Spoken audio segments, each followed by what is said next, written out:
All right, we are live. Hold on, let me kill. We're gonna get better at this eventually. All right, we are live. Let me kill this music. All right, hey everybody, it's Baseball and Whatever episode. What episode is it? 65? 56? 56. I'm Justin. There's Vinny. There's Greg, also known as Willard White this week, apparently. Yeah, we are doing StreamYard again. We are broadcasting live, I believe. I think we're good to go there. Yeah, everyone's here. This is episode 56. We're going to talk about baseball, Cubs, Sox. We're going to talk about the NHL Playoffs. And Vinny or Greg, whose topic idea was this? Do you remember? I don't know. Greg's? Greg? Oh, okay. Mine. Yeah, this is Greg. This is all Greg. In honor of, I almost said Solo. In honor of Kenobi coming out tonight, I guess, technically, right? Yeah. If you're listening morning, on Friday, yeah. In honor of that, we are going to talk our top 5 or least favorite, or favorite. Where am I going with this? I would Prequel, say Star Wars anything- prequel. Yes. Star Wars prequels moments. Everything included between The prequel Phantom Menace, trilogy. Attack of the Clones, and Revenge of the Sith. So we're going to talk about those things, and I think we got some good stuff. I got a couple bad things, a couple good things. And we'll see what you guys have to say. But before we do that, thank you for listening. If you're tuning in for the first time, you can find us on Facebook.com/baseballandwhatever, at baseballandwood on Twitter. You can reach us on Twitch at baseballandwhatever. If you're watching us right now on Twitch, you can watch us on YouTube. We now have that official YouTube URL at youtube.com/baseballandwhatever. Email us at baseballandwhatever@gmail.com or Instagram at baseballandwhatever. Yeah, if this is your first time listening, thank you. We usually do sports for the first half in our Text whatever line? segment. Oh, yeah. Oh, sorry, Vinny. We have the text line and voicemail line, 1-913-808-3278. That number again is 1-913-808-FART. There we go. It's a beautiful thing. First live fart. First live soundboard Right? right there. But before we get started with the show, since we're based out of Chicago, we like to try and do famous athletes that wore the number that we're on. So we are on 56. I only have one Blackhawk that's a 56, and I believe that would have been Eric Gustafson, Vinny. Ooh, man, Good that job. sounds so There you go. crisp. Well That done. bell is so crisp. Screw Zoom. We are on to bigger and better things now. But that's all I got. I don't know, Greg, you got any Cubs or Sox or Bears or anything? Do we want Go to ahead, just stick Vinny. with the Blackhawks Yes. right now? Yeah, who else you got for Blackhawks? Marco Dano? Oh, yeah. They got him from Columbus. He was like supposed to be this hotshot, great forward, and he sucked.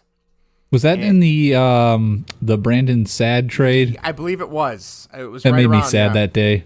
Yeah. Yeah, it was I not got his good. jersey, and the next season, then he got traded. So Yes. Didn't you also get an Addison Russell jersey, too? And then everything I kinda did, went and then downhill bad for things him? happened. So Yeah. remind me never to get a jersey that Vinny has. I think is Yes, don't do that. But that's an Addison Russell 22, right? Or is it a 27? It is a 22, but I still could not. I had to get rid of it. I couldn't Had to get force rid of myself it. to wear that. No, there's. No, I don't blame you. I'd sit there and say, "Well, I got this way before." He Before he he did was all a- that stuff, right? But I didn't feel like having to explain that to everybody. That gave me a weird look. Yeah. No, I don't blame you. I don't. Yeah, that was probably a good call. It was probably for the best. Probably for the best. Yeah, So. but there's not too many other Blackhawks. Tim Brent. Oh yeah, ring he a was bell? like a fourth line center from Pittsburgh, I want to say, that came on board. Not very good. So yeah, that's as most of these guys are that wear 56 on the Hawks. Yes, that's another one. You're correct. Mike Brown, ex-Bear. Brown. Ex-Bear Safety. Mike Oh Brown. yeah, Look at that. yeah. I remember. Yeah, him. did he get a strap on the skates and skate around in 2006? He might have. How he kept getting hurt. Yeah. Ryan Huska, I have no idea. I have no 98. idea. No clue. Jonathan Artican at No. These Aitken. these 2004? players are not very Aiken, good. Aiken Law Yes. Yeah, right. with Tim Anderson. And Alexander Drevsky, 93. That'd Does probably not ring a little bell. bit before you. Yes. Yeah. I was still I almost said I was still in diapers in 93. I would have been 5 or 6. I was not in diapers. Well, you might have been. No. Definitely wasn't. Definitely wasn't. But yeah, those are names. Those are names that I do not recall. So there you go. They are definitely names. Yes. They are people with names. That's That about apparently it. played in the NHL. Yeah. So there you go. All right. For the Cubs and White Sox, I only had one each. Okay. So for the White Sox, it's pretty obvious. It's retired Mark Burley.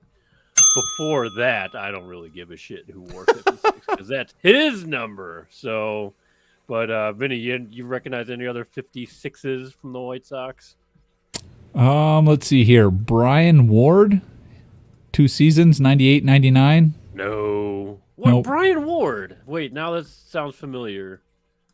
Who's Brian Ward? I'll have to look him up later. Probably shitty. Yeah, He's definitely a career shitty. zero. He's a career 0 WAR player, so he is a replacement level player. Yeah. Pitched. He threw left pitcher, so he bounced around the league longer than he probably should have. 3 years. Chicago White Sox, Philadelphia, and Anaheim. Okay. Yeah. He's nobody. Nah, probably not who I'm thinking of. Let's see here. Bob Kane from 49 to 51. Created Batman. Bob Kane, right? Creator of Batman. Is that the Not same Batman? guy? I don't think so. I don't Did he play for the White Sox? Maybe. I don't know. Maybe he did. Maybe Well, that's if why it you like is- him. If it is, that should be like a dual retirement then. So Right. for like a Fergie Jenkins, Greg Maddox thing. If that's Oh the same yeah. Bob Yeah, Kane. you're right. Yeah. Yeah. But I don't think it is. Ed Correa, Carlos's great uncle. Great uncle. Ooh. Yeah. No, thank you. Yeah, that's it. That's it. Bill getting up into Evans, those weird numbers the now. brother of Bob Evans. Nope. No, Bob Evans. No. I have He's a never mashed eaten at a potato Bob. I any have day. never eaten at a Bob Evans. Have you guys?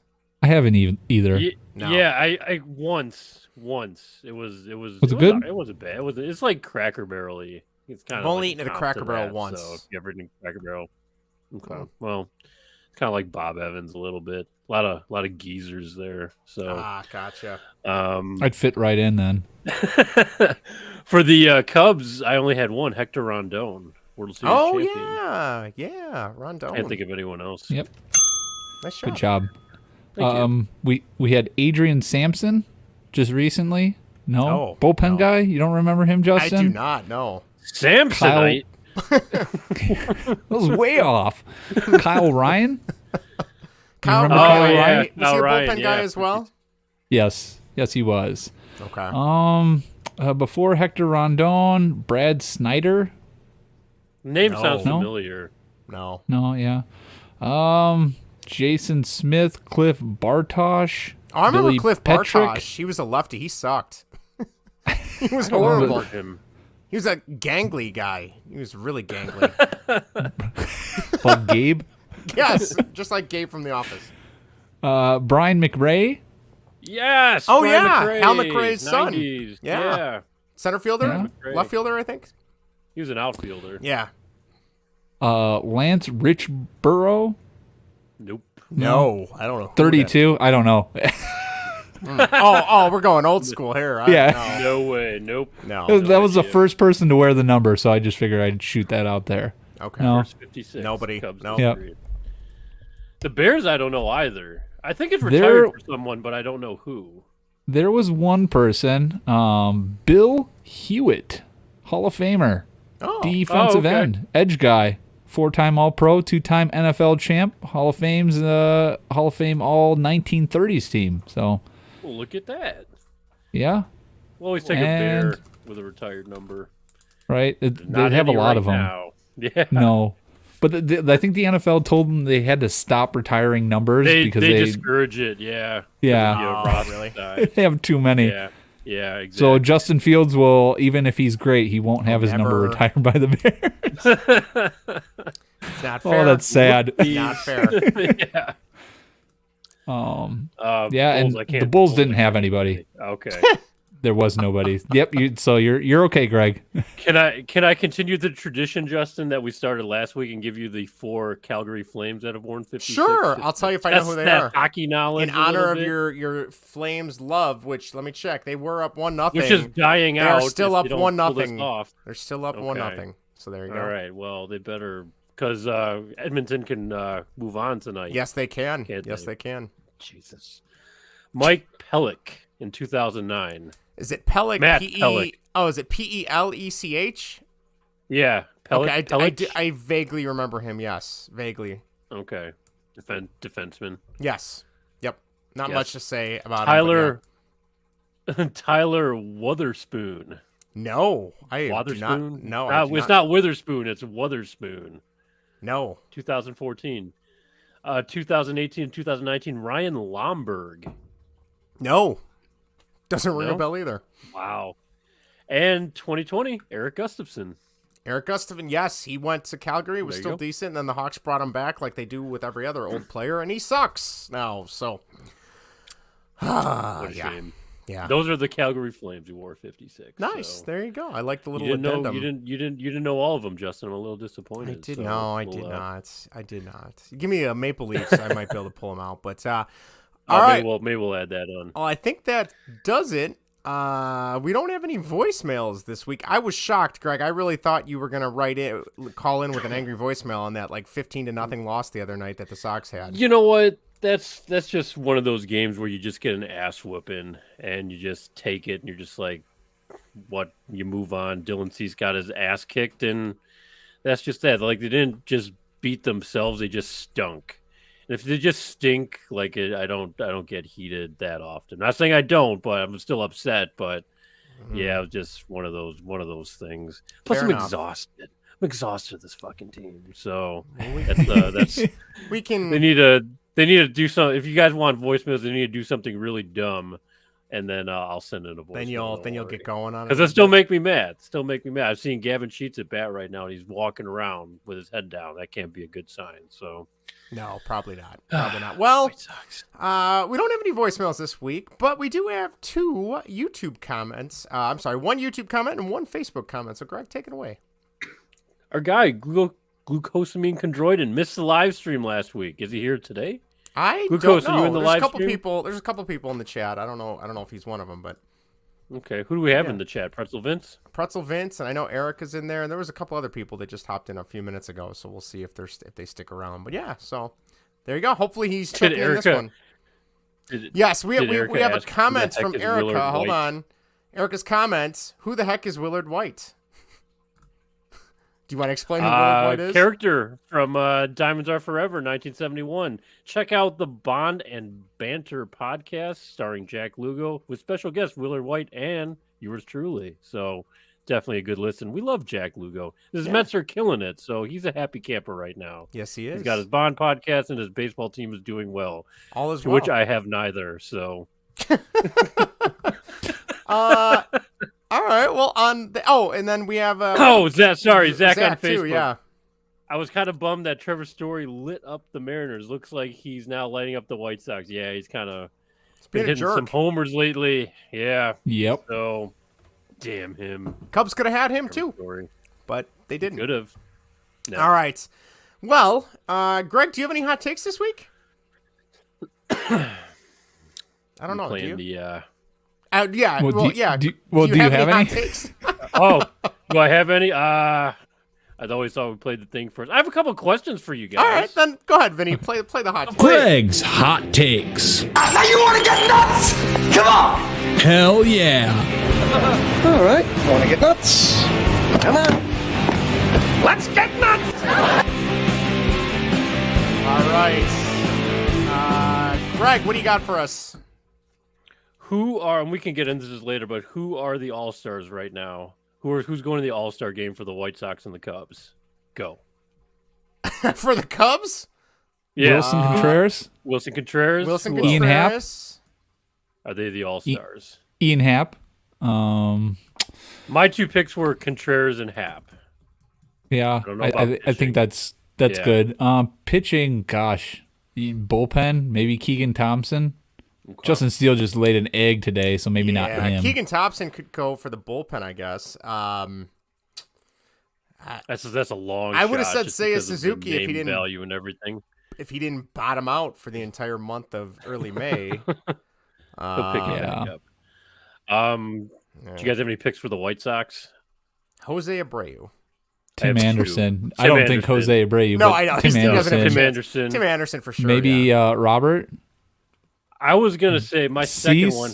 I had 2, and I don't know if this guy. I don't know if the other guys in the qualified categories yet, but I'm hoping It's Tim Anderson, which it should be Tim Anderson. Yeah. And Michael Kopech, because he's starting to throw some innings down. He's got a ERA, a sub-2 ERA. He's like at 1.29 for ERA.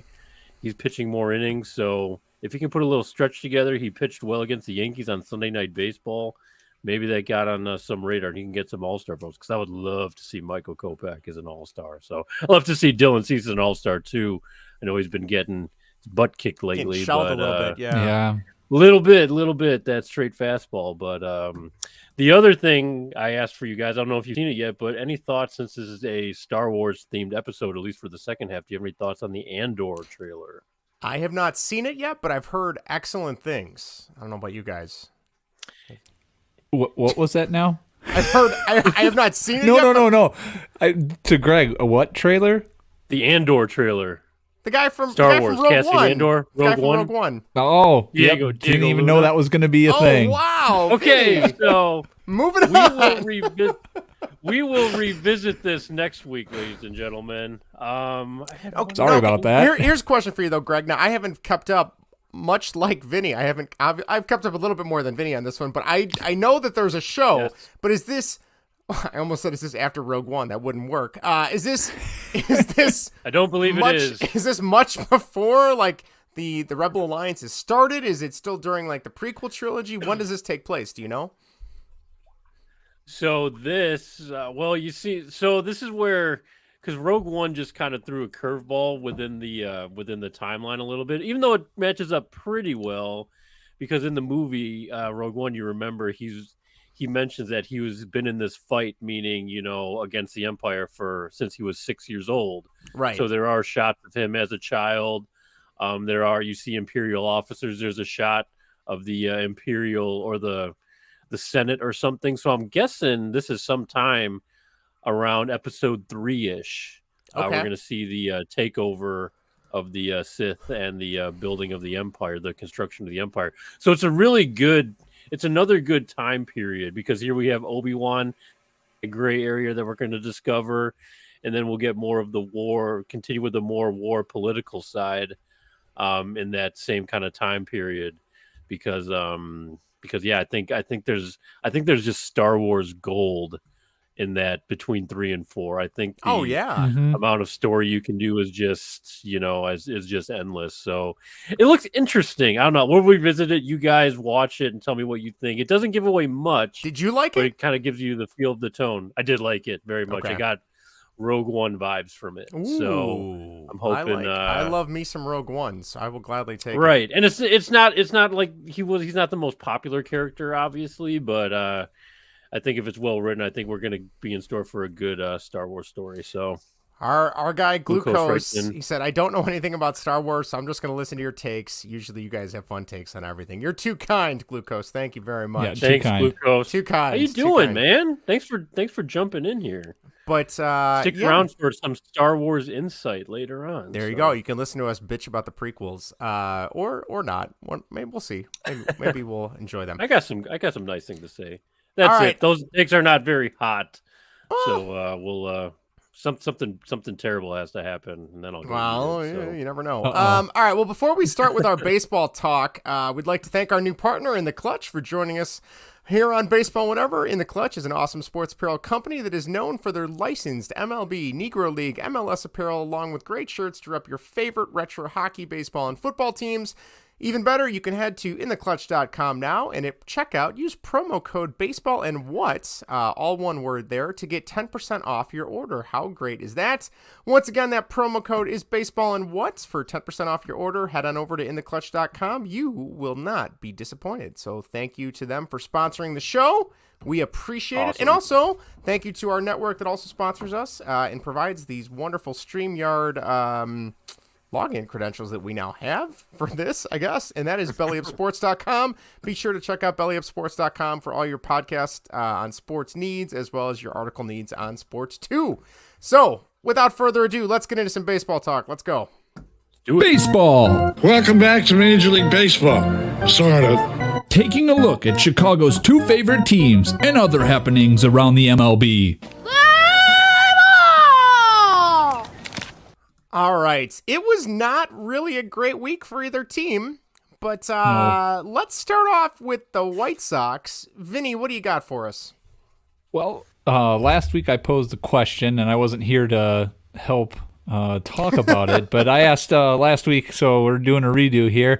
Is Father Time catching up with Jose Abreu? Greg, you answered no, and I think you are correct. Looking at his average, it's what, 222 as of this morning, 392 slugging, and on base of 319. His BABIP right now is 252. His career BABIP is 321. So, I mean, if that raises up, his average is going to go up. His weighted runs created plus is 113 right now. Career is 132.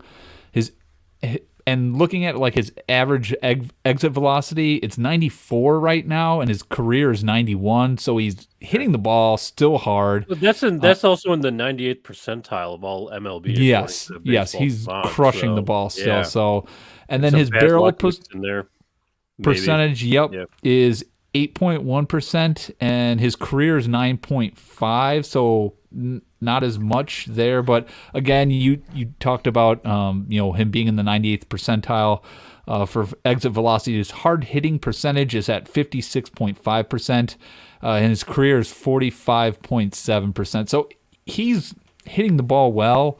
It's just, I think he's having a lot of bad luck. I think it might have to do with maybe the tampered with balls being softer or humidified, I guess. Is that a word? Sure. It is now. Well, no, that is absolutely true. There's a lot of factors here too, and I think I mentioned last week as well, is that he's taken a somewhat more different approach at the plate right now. It's more, and in the last 7-9 games or whatever, he's definitely. I mean, if you look at his slash line, it's definitely on the rise, but he's still hitting the ball hard. But he's seeing a lot more pitches. He's trying to draw those walks a little bit more, which the White Sox desperately need.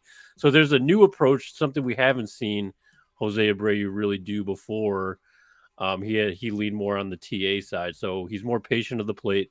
The dead balls, like you mentioned, Vinny, he's typically been a slower starter.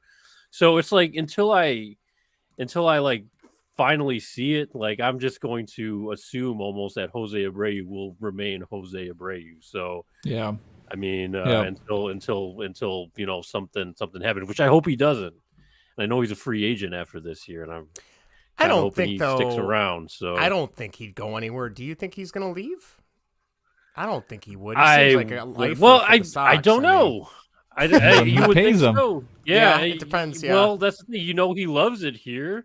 So he seems like a guy that would take a team friendly. I would hope the White Sox would offer him, something decent. I'm not talking about something extravagant for his age, his position, but something to keep him around. So right. And I think if they offer him something decent, he would probably take less money to stay here. I don't know. That could be BS. He'd be just like, hey, Jerry is a cheap ass, and finally clicked. So he's like, I'm out of here. But yeah, at this point, I don't see it. But yeah, I don't know. I'm not worried about Jose, and I think I mentioned that last week. I'm not worried yet, and it's definitely nice that he's kind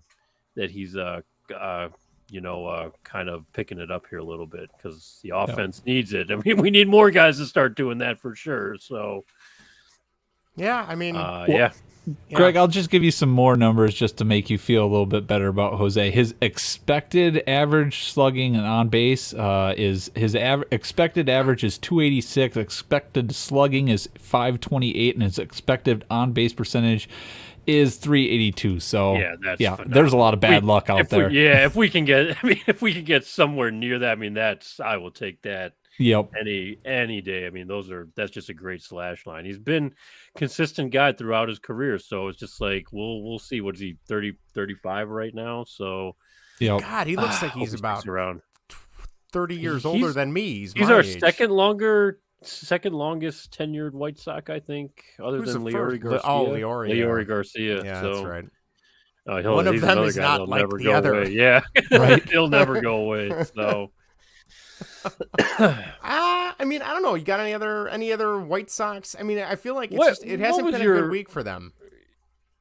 No, I mean they got the win. They got the win yesterday. Giolito didn't have the fastball. I mean, well, talking about game right now, they're down 7-5, so we'll see what happens. Keuchel got lit up, surprise, surprise. DFA But him now. yes, please, don't let him get to that innings limit because I think he pitched like what? Well, I think he only pitched like 4 innings or something, but 4 innings too long.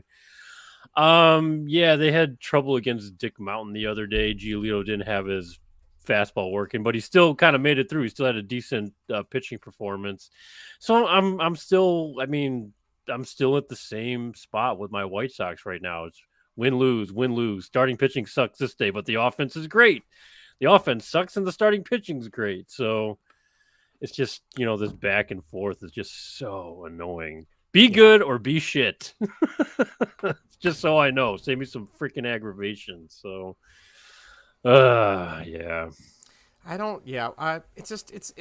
I'm curious. What was, I mean, I know this has been rehashed all week through sports radio and stuff, but what was your guys' take on the whole Josh Donaldson and Tim Anderson fiasco?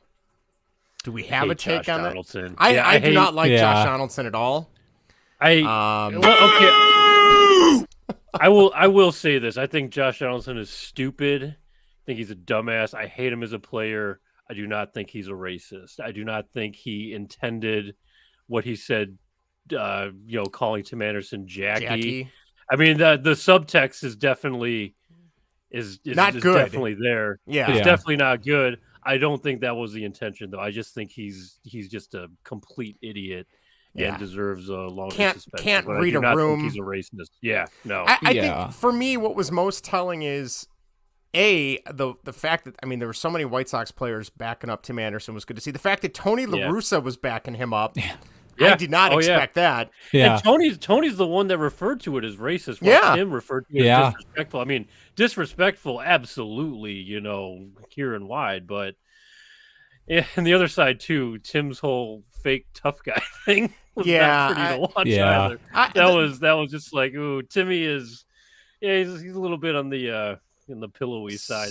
Supposedly, my buddy Greg just texted in. I think he's watching on YouTube as well. He said that he read somewhere that Donaldson. This was not the first time Donaldson called him that too. He also called him that. It wasn't. No, it's not. Yeah, it wasn't. So. Yep. And Tim told him to cut it out. That he didn't like it then. Well, and that's what I didn't like too was he's like, oh well, it's an in joke or inside joke. It's an inside joke. I'd love to be a part of one of those someday. In the office. The fact that he's saying it's an inside joke, they are clearly not friends. You don't have inside jokes with friends. So I think to your credit, Greg, I think you're right. I think he's just a jackass and clearly can't read a room, doesn't take the time to think about the subtext of what he's saying.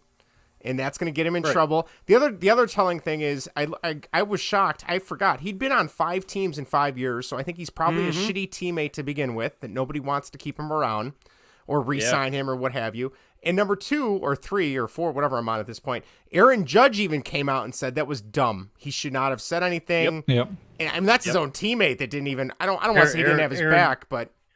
Yeah, Aaron Boone, the same thing. Not in those exact words, but Aaron Boone saying, he shouldn't have done that. So I think he's... it's writing on the wall there. Like you said, he's a jackass. He's shown numerous times that he's an asshole.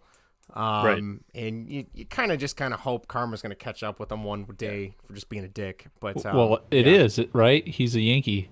Yeah, pretty much. That's true. Touche. He just fits in too perfectly there. He does. I can't. You brought up the 5 teams before, Justin, and I can't remember where I heard this, but I heard.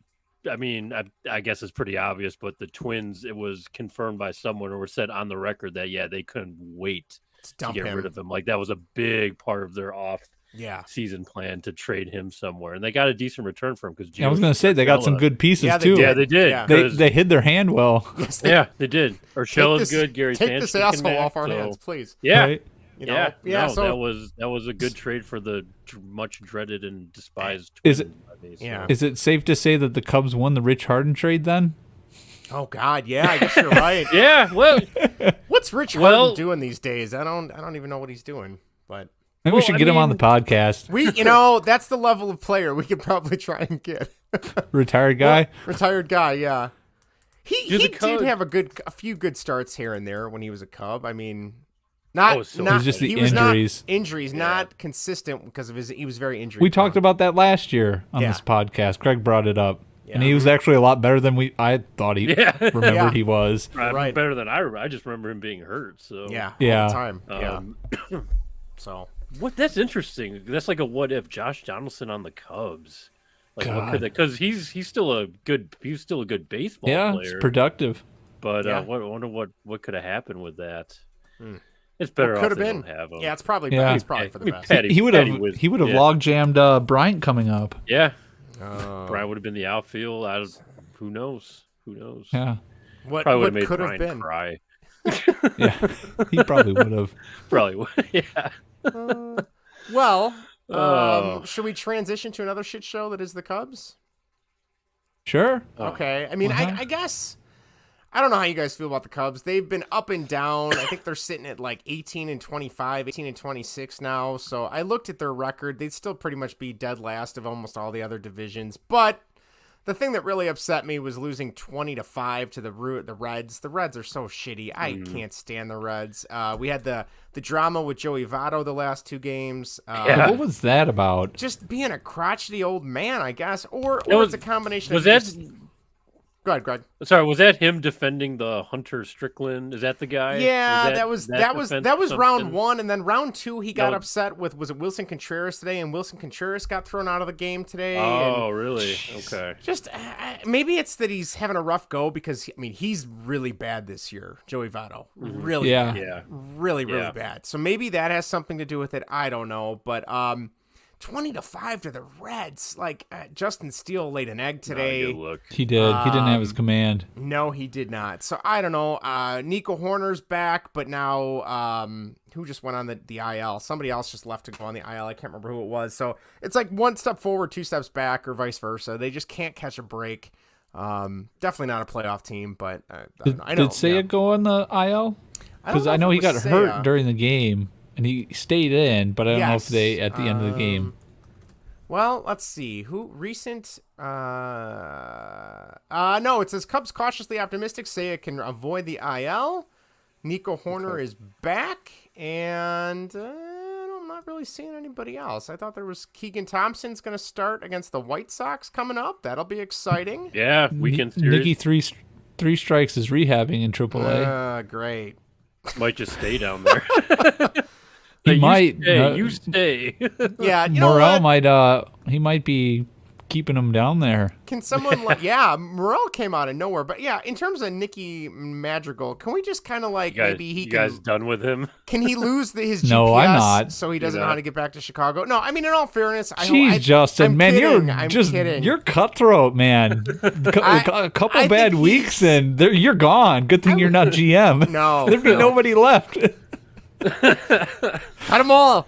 No, I mean, I think with time, I think it'll be almost like Ian Happ. Maybe he's up and down for a couple years, not up and down in between AAA and the majors, but just up and down seasons until something finally clicks. But the thing that worried me was it seemed like he was striking out at a little bit faster of a clip, which was not his MO, which just makes me think Right. maybe there's something he's got to work on mechanically with his swing or what he's looking for at the plate. I don't know. But yeah, I'm not ready to write him off just yet.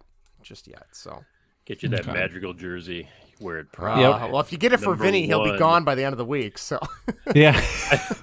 I still feel bad. I still feel really bad for that one bastard. I saw at the Sox game. It was like right before they traded Madrigal to the Cubs, and he just bought the the Madrigal. Madrigal jersey there, the '83 Madrigal jersey. It's like, oh, he's my favorite player. I love his style of game and everything. I'm just like, oh, okay. You know, And I had no idea they trade him at the time, but I thought about that guy as soon as it happened. I'm like, ooh, poor bastard. My recent thing with jerseys now is I only buy like the classic players because I know I don't have to worry about it. You know what I mean? They'll Like, last forever. Yeah. Yeah, like I have a Sandberg Cubs jersey. I would love to get a Yeah. Greg Maddux jersey. Frank the Tank. No, Might as well, right? no, I don't No? think so. No, I'm gonna Patrick pass on that Wisdom? one. Nope, not gonna pass. Hey, on hey, that he's one got too. the record. He's got the rookie home run record. He does at age He 30. does, at age 30. I told you guys about the Patrick Wisdom jersey, right? That I saw the City No. Connect one. No. There was a No. City Connect. Really? It was a It was at work. One of the kids had I think it was a knockoff because I looked at it closely. I'm like, "What? Come here, let me see that thing." I was like, I think it's a knockoff. I'm gonna report you to the authorities for counting. Yeah, no, it was a City Connect Wrigleyville Wisdom 16. I'm like, "You like Patty Wisdom?" He's like, I'm just like, Who? Fucking Cubs fan. Get the fuck out of here. Greg, to be honest, though, you're This kid's very like 8, by the intimidating. way. You I are know. intimidating. He's Yes. like, I don't know. Like, get the fuck out of here. I don't know what to do. There's an adult's talking to me. What do I do? Yeah. Right. Yeah. Right. So no, I mean it. Yeah. I've been eyeing a couple classic like Bulls jerseys from like Mitchell and Ness. I had like a Tony Kukoc one in my cart, but I decided against it. There you go. And they even had a BJ Armstrong jersey, which is the jersey I had as a kid. It was I think a 91 Bulls BJ Armstrong. I was like, oh, part of me wants to buy this. I'm never gonna wear a basketball jersey unless I go to a Bulls game. I don't know. Or They're nice to wear to the beach. They are, Vinny. You are pretty good. You can pull that look off of wearing the Bulls jerseys or not Bulls jerseys, the NBA jerseys to the beach. I don't think I can pull that off because I have a major farmer's tan. Well, then you wear it. You go to the lake. Your I go parents to the lake have a all the lake time, house. but I never. You just have my t-shirting arms. it and you're not shirt off? Well, then, No. Well, that's the perfect time to wear a baseball jersey because then you get the tan when you're there, and you're around family, so you don't have to worry. But well, I mean, Eric would probably still make fun of you, but you don't have to worry about other people making fun of you. Mild judgment. I mean, she said yes. She can't go. Well, she can go. Yeah, right. But let's move on. In terms of the Cubs, though, not my farmer's tan. Well, let's go back to the farmer's tan. I was gonna say that's why just hat up your arm. That's why I'm working on the full sleeve. I just got to finish. Then you don't have to worry about it. And then I don't have to worry about it anymore. So that looks so good. Well, thank you. Wait, did you get more filled in? Let's show that to the people. I got blue, and then I got purple filled in back there with my Star Wars tattoo. Catman over there. Yeah, if you would have told me when I was like 10, I'd have a bunch of tattoos. I wouldn't believe you. Oh, Vinny's showing us his tattoo now. Wait, oh God, Vinny, put your pants back on. He's pulling down his pants. Vinny, put your pants back on. It's the Nard Dog. You got me a Nard Dog. Well, I know what Vinny was gonna say when he comes back is that Frank Schwindel and Patrick Wisdom are illustrious corner infielders for the historic Cubs 2022 team. Have done something that hasn't been done in 53 years. They hit back-to-back homers in consecutive days. How cool is that? Look at those boys hitting dongs. Yeah, Schwisdom. You know, I good for them. I don't really know how much longer they're going to be in the league after this year. Patrick Wisdom's been hot, hasn't he? He turned it on. He's still batting lately. Like 230, but his on base is like in the threes, and he's got power. I want to say. If you took since his call-up date, which I believe was like a year ago today or a year ago this week, he's like 5th or 6th in the league for most home runs since. Boy's got power. Boy's got power, just not consistent. And then, poor Frank Schwindel, he was getting sent down, and then, like we talked about last week, a bunch of COVID issues, and then he never even got sent down. It never happened, right? No. He was just, he was in limbo at like O'Hare or Midway. I don't know where he was, but yeah, at the airport chilling. So, good for them. Like we said, they lost 20-5 today to the Reds. Not a good look. And then you got Joey Votto, like we said earlier, just kind of being a douche. Not being a nice guy. Yeah, what is he doing? I don't know. I'm shocked. I heard the Hunter. Is it Hunter Strickland? He's the guy that throws at everyone, right? He's like the big farmer dude. He's like the new John Grouch or whatever, just 7 foot tall. Just because he's the one that threw at Bryce Harper and that got into a fight, and then a couple other times. So, and then he said it wasn't intentional. I didn't see the game, but I'm hearing it was intentional. Apparently, who did he throw? Wilson? Yesterday he threw at. It was an issue between Rowan Wick and Votto. Let's see, it says, what actually happened? Votto took a walk and did a bat flip on a walk, to which Rowan Wick, the Cubs reliever, said, oh, nice bat flip. And that's all he said. And apparently that really upset him. Now it's saying, Votto is saying it looked like he said, nice bat flip, motherfucker. And that's what got him upset. He had said something. Well- He had something to say, and I answered. Votto said, "That's how ball is. Sometimes someone says something to me. Sometimes I don't answer, but I wasn't in the mood to keep my mouth shut. It's part of the game, and it can be one of the more enjoyable parts. You know, competing, some talk. Generally speaking, I enjoy this part as long as the other party is fine with it. You give it to me, no problem. I'm gonna fucking give it right back to you." Oh man. To which You gotta be raping me! Rowan Wicks said, "I've never had an issue with him. I feel like he kind of blew it out of water more than it needed to be. I don't even know if he knows we're both Canadian." That was Rowan Wicks' response. That's amazing. That is the most response Canadian of the response year. ever. Right? Yeah, we got, and then we got a National League Josh Donaldson then. Those Yeah, two can well- go be on the Orioles together. And or something. then we continue that today. Wilson Contreras was plunked to lead off the 7th inning for retaliation for what they did last night, they assume. It says it turns out David Ross was also ejected after Wilson Contreras was hit. Ross was not happy that the umpires did not discuss whether it was intentional or not. And then there's a gif of Joey Votto and Rowan Wick arguing again today from yesterday. And Joey Votto's like got the hands up like, what, who, me? So there you go. Canadian brothers, what's going on? Where's the Right. love? They're not happy. Do we have an Oilers and Flames fan? Is that what? Maybe, is that the thing maybe. right here? You know, the battle of There is Alberta violence. Yeah, has taken Battle of to Alberta. Great There's- American Ballpark. Yeah, there is bad blood on that ice. I know we'll know. get to it later, but I know, holy well, shit! it's the best things about playoff hockey. So, Yes. yeah. So, Vinny, I know we mentioned your stat you found about them hitting back-to-back yeah. homers in consecutive days. Any other Cubs hits you want to focus on? I mean, it's just much like the White Sox. They win a couple, they lose a couple. They win a couple, they lose a couple. There's moments where it looks like, hey, maybe they're gonna turn the corner and just kind of be mediocre, which is fine. And then there's other times where they bottom out, and it's just like, oh man, these guys look like a 4A team. So I don't know. Anything else you'd like to add? Well, I was gonna say the back-to-back home runs and consecutive games. Do you guys know who the other two players were on the Cubs in On the 53 Cubs? years ago? Yeah, 53 years ago. I'm gonna God. say Was Santo Banks on the and Cubs Banks. 50 years ago. Okay, you got one of them right. Ernie Banks and Okay. Jim Hickman did it on okay. August 23rd and 24th in 1969. Neat. Wow. Okay. Well, that would have Oh, been the year yeah. that was the year of the Black Cat and everything fell apart, right? Against the Mets. The think 69 so, Mets. yeah. Yeah. I was kind of surprised that Bryant and Rizzo didn't do that Yeah. In when consecutive. they said 53 Yeah, that's years. interesting. Yeah. This is another reason why to get a Frank the Tank jersey or Patrick Wisdom. I mean, they're making history. Come on, Justin. Can I turn it into like a patchwork quilt after they are done in the pros? Believe in something. Come know what? I'll take on. this. Believe in I'll- something, man. You can, Justin's like, could I trade these for wins, please? Yeah. I'll take the To be able to watch Marquee. Marquee. yeah. If I buy a jersey, can I watch Marquee? I'm still watching Marquee. I've never watched Marquee when there hasn't been a game on, so I couldn't tell you any of their other programming. I know they made a deal with the Chicago Sky, which is pretty cool, but I have not watched any Sky games yet, so I can't tell you what that looks like. So there you go. All right. Can I just mention something about the White Sox really quick? Sure. Tyler Danish is pitching for the Red Sox right now. Sox fan, you'll remember that name. And he's putting away the White Sox right now. So that's very upsetting because this is a guy that was dead. I was going to say, I remember him. That was You remember? Yeah. This that was like recently, right?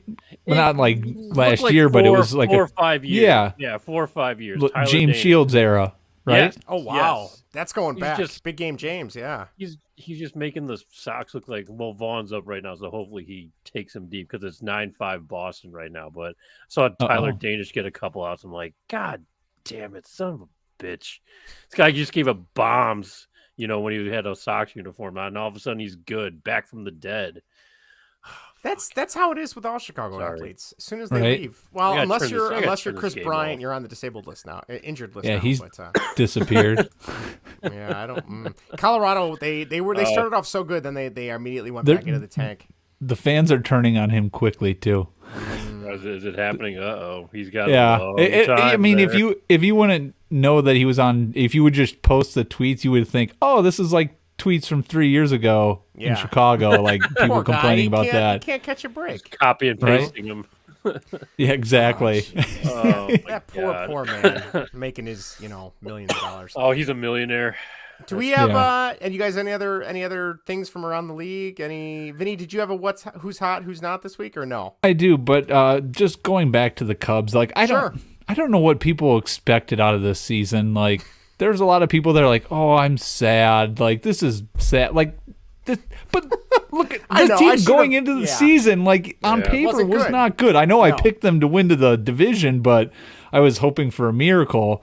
It's never. I mean, with something like it's that, never why too late. not? Yep. No, why not? They can go on a run. It's still early, but I mean, like, what did people expect? There was going to be some good. Like, they went on a 4-game win streak, then they went on a 4-game losing streak, and people were like, "What the hell is this? Like, this team sucks." And it's like, what did you expect? They're lucky to go on a 4-game win streak. Like that, I don't know. I think people just. I think you're right. When things go well, it's like they think like, oh, this is a championship team, and then when things go bad, it's like, oh, this damn you, Tom Ricketts. Why didn't you buy anybody? It's like, what do you expect? Like they went on a 4-game win streak, but now they're on a 4-game losing streak. This is what this team is. Yeah. I don't know what people are expecting differently.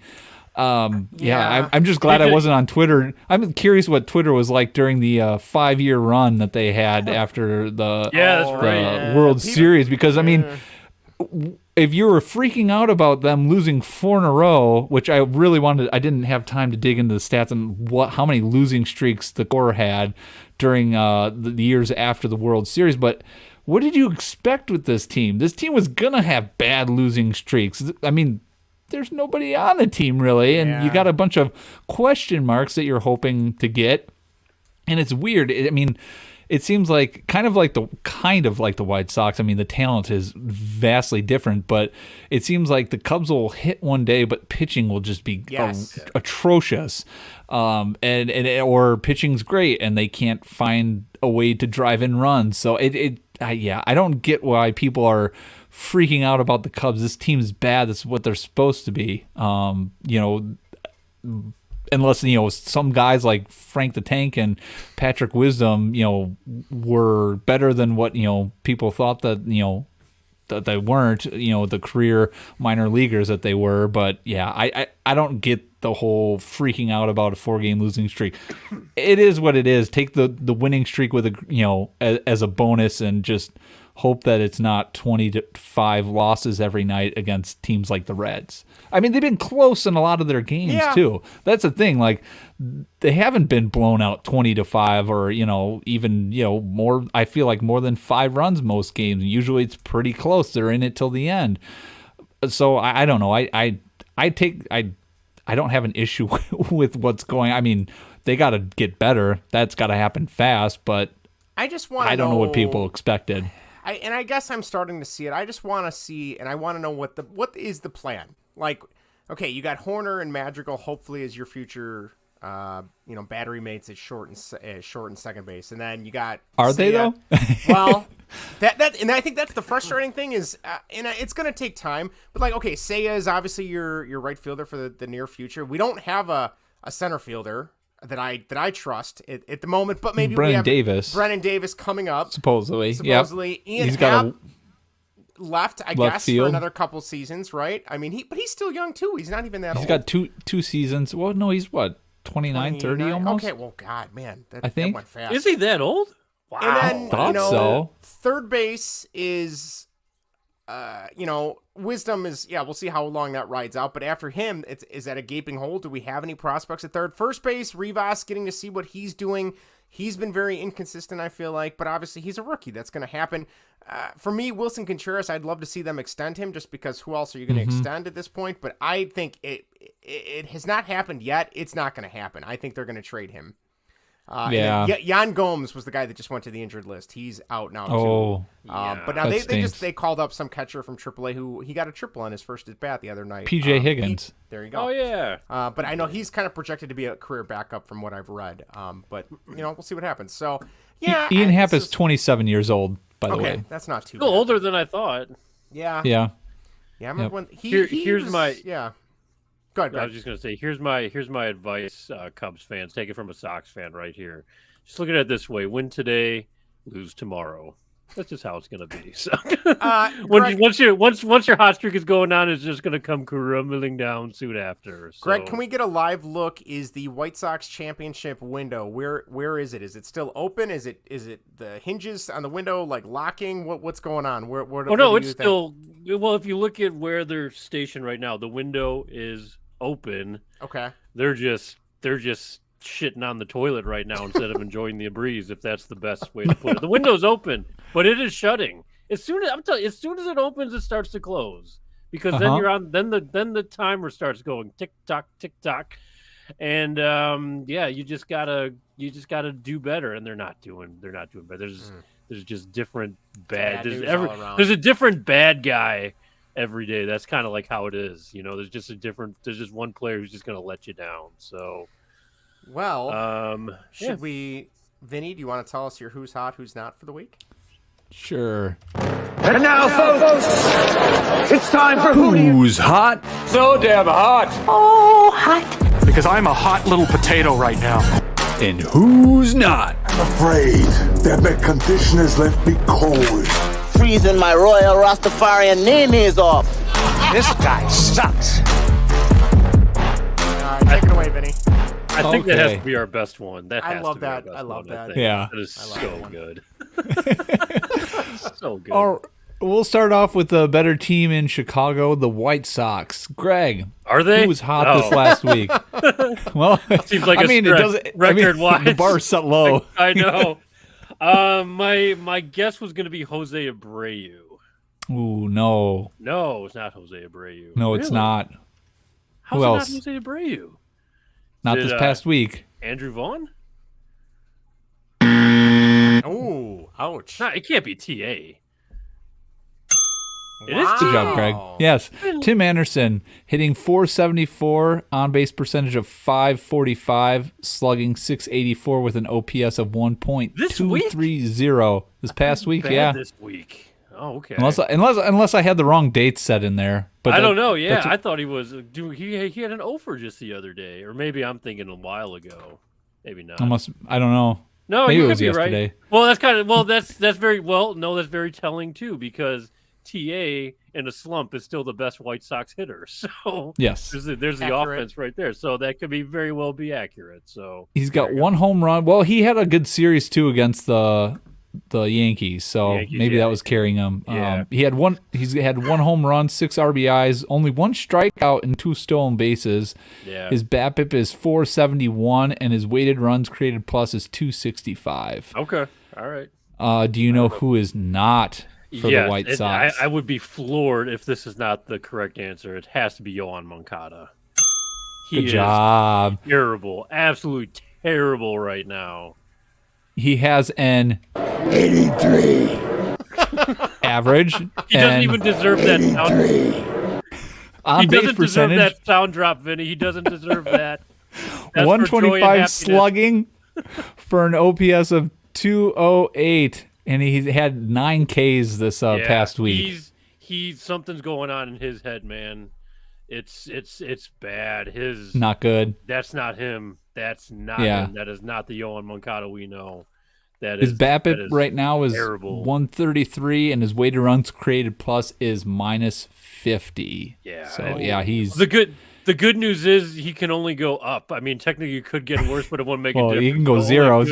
You could, but I mean, if you reading those to me like 83 is the same thing as 0 for me. So, yeah. Oh yeah. Yeah, it's just it can only go sucks. up, but yeah, it is.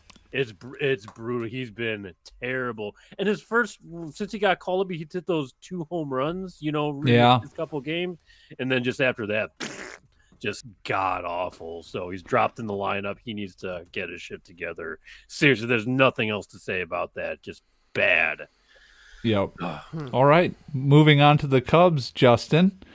Do you know who was hot this past week? I'm gonna go Patrick Wisdom. All right. Good job. Yep. Patrick Wisdom hit .280, on base percentage of .379, slugging .760 with an OPS of 1.139, 4 home runs, 6 RBIs, 3 walks, and 8 strikeouts. Wow. Ooh. BABIP of .231, so his could improve, actually. Weighted runs created plus of 210. Do you know who was not hot this week? I'm gonna go. I don't know if he qualifies, but I'm gonna say Alfonso Rivas. I give up. I don't know, who is it. I was gonna say Seiya. I was gonna say Seiya. Poor Seiya. Yes, he was cold this week. 167 on base percentage of 250, slugging 250 for 500 OPS, 9 strikeouts, 3 walks, 3 RBIs, and 2 doubles. BABIP of 250 and a weighted runs created plus of 44. Not good. And actually, Alfonso Rivas was third this week on the list of rankings of Cubs players of minimum plate appearances based on OPS. So he was near the top of the list, not the bottom. So don't disrespect Alfonso Rivas like that. That's Vinny's guy. Sorry. Yeah. That is Vinny. Look out, man. I'm waiting for Vinny's Rivas jersey. Right? That's been his guy from day one. He's like, no, Rivas in the starting lineup, Schwindel Every at day. DH. Let's go. Every day. They've done that. He could have listened to you. Ross could have listened from you. Somebody finally told David Ross, like, get it together, put this guy at first, and right? let Frank DH. It might have been me. I was writing him a letter every day. Now I'm writing him 2 letters every day. Now that he's listening to me. Are you writing him the old Andy Dufresne on him? Evans? Are you writing the Bob Evans restaurant? Yes. Down on the farm, yeah. Right. Yelling about your coffee. All right. We're getting all these letters from near Madison. I don't know what's going on. Yeah. It's a bunch of coffee stains on these letters. All right, for the MLB, do you guys have an idea who was the hottest hitter this past week? I think I do. I think it's Mookie Betts. I could be wrong. Oh, okay, because I know he's been tearing it up. Me and my MLB network watching. I was gonna say, so I figured you might have that one. Yeah. Yes, he is hitting 476 on base percentage of 577, slugging 1.190 with an OPS of 1.767, 4 home runs, 10 RBIs, 7 strikeouts, and 3 doubles. BABIP of 600 and a weighted runs created plus of 366. Jeez. People forgot about him last year, and he was still really good last year. I mean, this guy's a stud, and he's just I don't want to say he's just on the Dodgers where there's a bunch of guys that are good. I don't want to say it's like he's hidden in the lineup, but you could forget, but like he kind of is. They have like you forget that they have an all-star superstar leadoff man that would be the best player on like almost every other team. So you're exactly right. Jeez. Yankees West is what they are. I mean, just buying their team, but yeah. Stupid. Do either of you have an idea who was bad, who was not hot this week? I think Teoscar Hernandez. No. He is, I'll give you a hint, he is often injured, and he plays in the same division as the White Sox. Buxton, yeah, he's been terrible, hasn't he? Yeah. Good job, yes. That, yeah. 0 average and 0.87 on base percentage, 0 slugging, and 0.87 OPS, 5 strikeouts, 1 RBI, so must have had to sacrifice fly there. BABIP of 0 and a weighted runs created plus of -73. So that's really bad. He's probably like, I miss the White Sox right now. So right, not good. Oh, geez. Well, that guy's super talented, so we'll see if that hangs around. But that's anything to help the Twins lose. Yes, please. Thank you very much. So keep it up, Byron. Keep it up. You talented. You know what? So you talented motherfucker. That's what I was gonna say. I was trying not to swear, but I swore. Well, Greg, I don't know why you stopped. I don't know. I was like a shred of decency kicked in, and then it just went away. So vanished. Why pretend to be someone who you're not? So understandable. Fuck the Twins and fuck you, Byron Buxton. Wow. Keep up the shit. All right. Well. Speaking of shit, how about my Flames? Yeah, let's do some NHL playoff talk. Let's do it. Used puck bags. Hey, shut up! You guys stink. I thought we came here to play hockey. I knew we forgot something. Diving in on what's happening with the Chicago Blackhawks. All right. Well, oh boy, we have a breaking comment. Decency, you don't have an ounce in you, from Ashley. Oh, from my wife. Wow. Wow. Yep. Holy cow, man. She came out of the woodwork on that one. Yeah. Yep. She had that loaded up. That was a scheduled comment. Yes. She just knew I was on a timer. Yep. It would work out whenever it popped up, I'd imagine, right? Yeah. But yeah, so yeah, there's nothing to talk about the Blackhawks because they stink, but or they're not playing anyway. They're golfing, I guess. But we do have the NHL playoffs going on right now. So before we get to Greg's Flames, let's run through Colorado and St. Louis. 3-2 right now. I am pulling really hard for the Avs. I don't know if you guys have heard. There's a lot of stuff going on with one of their players, Nazem Kadri. He collided with someone on the St. Louis Blues. I can't remember which player. And in that collision, he got pushed into the net. Now, I'm sure the Blues fans are going to say it wasn't a collision, it was a check or something like that. But he collided with their goalie, Jordan Binnington, and Binnington is now out for the series, which led to all of St. Louis's finest coming out and giving him death threats online for colliding and saying they were going to find him. Other breaking news. Water. Wet. St. Louis best fans. And then he also, unfortunately, he is one of the only Muslim players in the league. So then you had another contingent of people giving him a bunch of threats based on his religion too. Yeah. So to his credit, though, he came out the next night in St. Louis. They had to get extra police because of all the death threats, and he laid a hat trick on them. It was excellent. Beautiful. It was excellent. It was awesome. So, unfortunately, though, St. Louis is up. I'm sorry, not St. Louis is up. Colorado was up 3-2 in the series, but they could have put them away last night, and they didn't. They lost in overtime to the Blues. But that's been a cool story. Hopefully, he keeps riding strong. He was a former Leaf. Didn't really care for him too much on the Leafs, but he's kind of grown up a little bit. New York and Carolina. Carolina won tonight, so they are a 3-2 lead on the series. They can knock out the Rangers. And then Tampa swept Florida, so Tampa's just sitting around twiddling their thumbs, waiting for someone to play another game. But we are saving the best for last. Greg's newly found love for the Calgary Flames. They are down 3-1 in this series. Just when I got him hooked on hockey, his team is laying an egg. But, Greg, good news. Well, I don't know if it's good news. Edmonton just tied about a minute ago. Yes, so it is 4-4 at the end of the second almost. Calgary's on the power play right now. So Calgary's really let Connor McDavid walk all over them, I should say. He's so good. Is so freaking good. My God. I can't remember if it was their captain or one of their assistant captains said, we're letting one guy beat us right now, which is true. That's really what they're doing. Because Edmonton, besides him and Draisaitl, their goalie, Mike Smith, is 41. They should be able to blow it by him. I hated him when he was a Coyote. He played the Hawks in the playoffs and fell over like he got shot because someone bumped into him. But it's very interesting. I'm pulling for you, Greg. I'm pulling for the Flames. I want to see them move on, but it's not looking good. It's not looking good. No, it's no. I mean, what game 5, if necessary, would be game.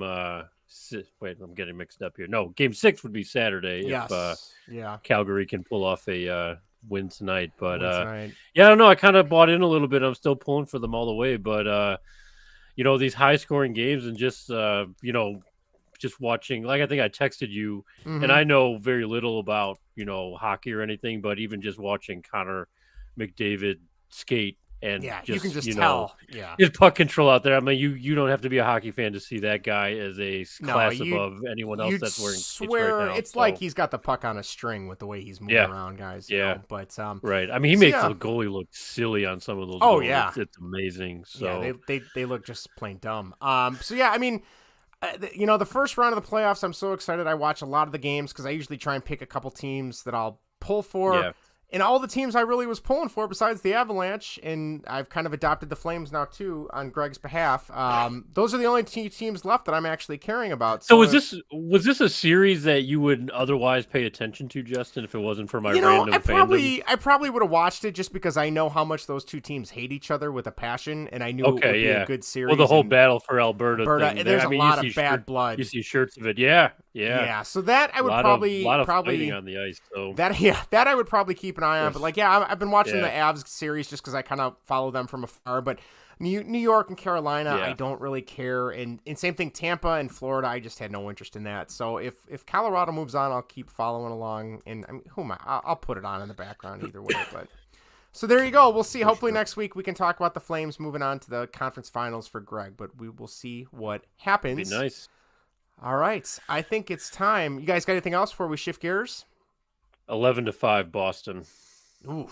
Oh God. Not good. Yeah. We need like the Price is Right. No. Oh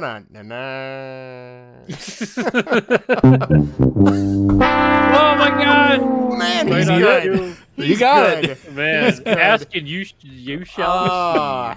Vinny, I love you. Perfect. All right, Yep. Greg, take it away. Now it's time for whatever. Whatever. Whatever. Whatever. Whatever. Whatever. Whatever you want. Whatever I want. Whatever, dude. Irrelevant. Whatever, dude. And welcome to whatever baseball and whatever. Let's face it, this is the part of the show that we've all been waiting for. This is the fun stuff. This is where we can have some fun instead of just commiserate and be, miserable about our teams and everything. So, with Obi-Wan Kenobi on Disney Plus upon us, I think it's a 2-episode release. Is that correct, boys? Right. Yeah. Okay, so that is coming out Friday, depending on when you're listening to this, or is it out already? I'm not even sure.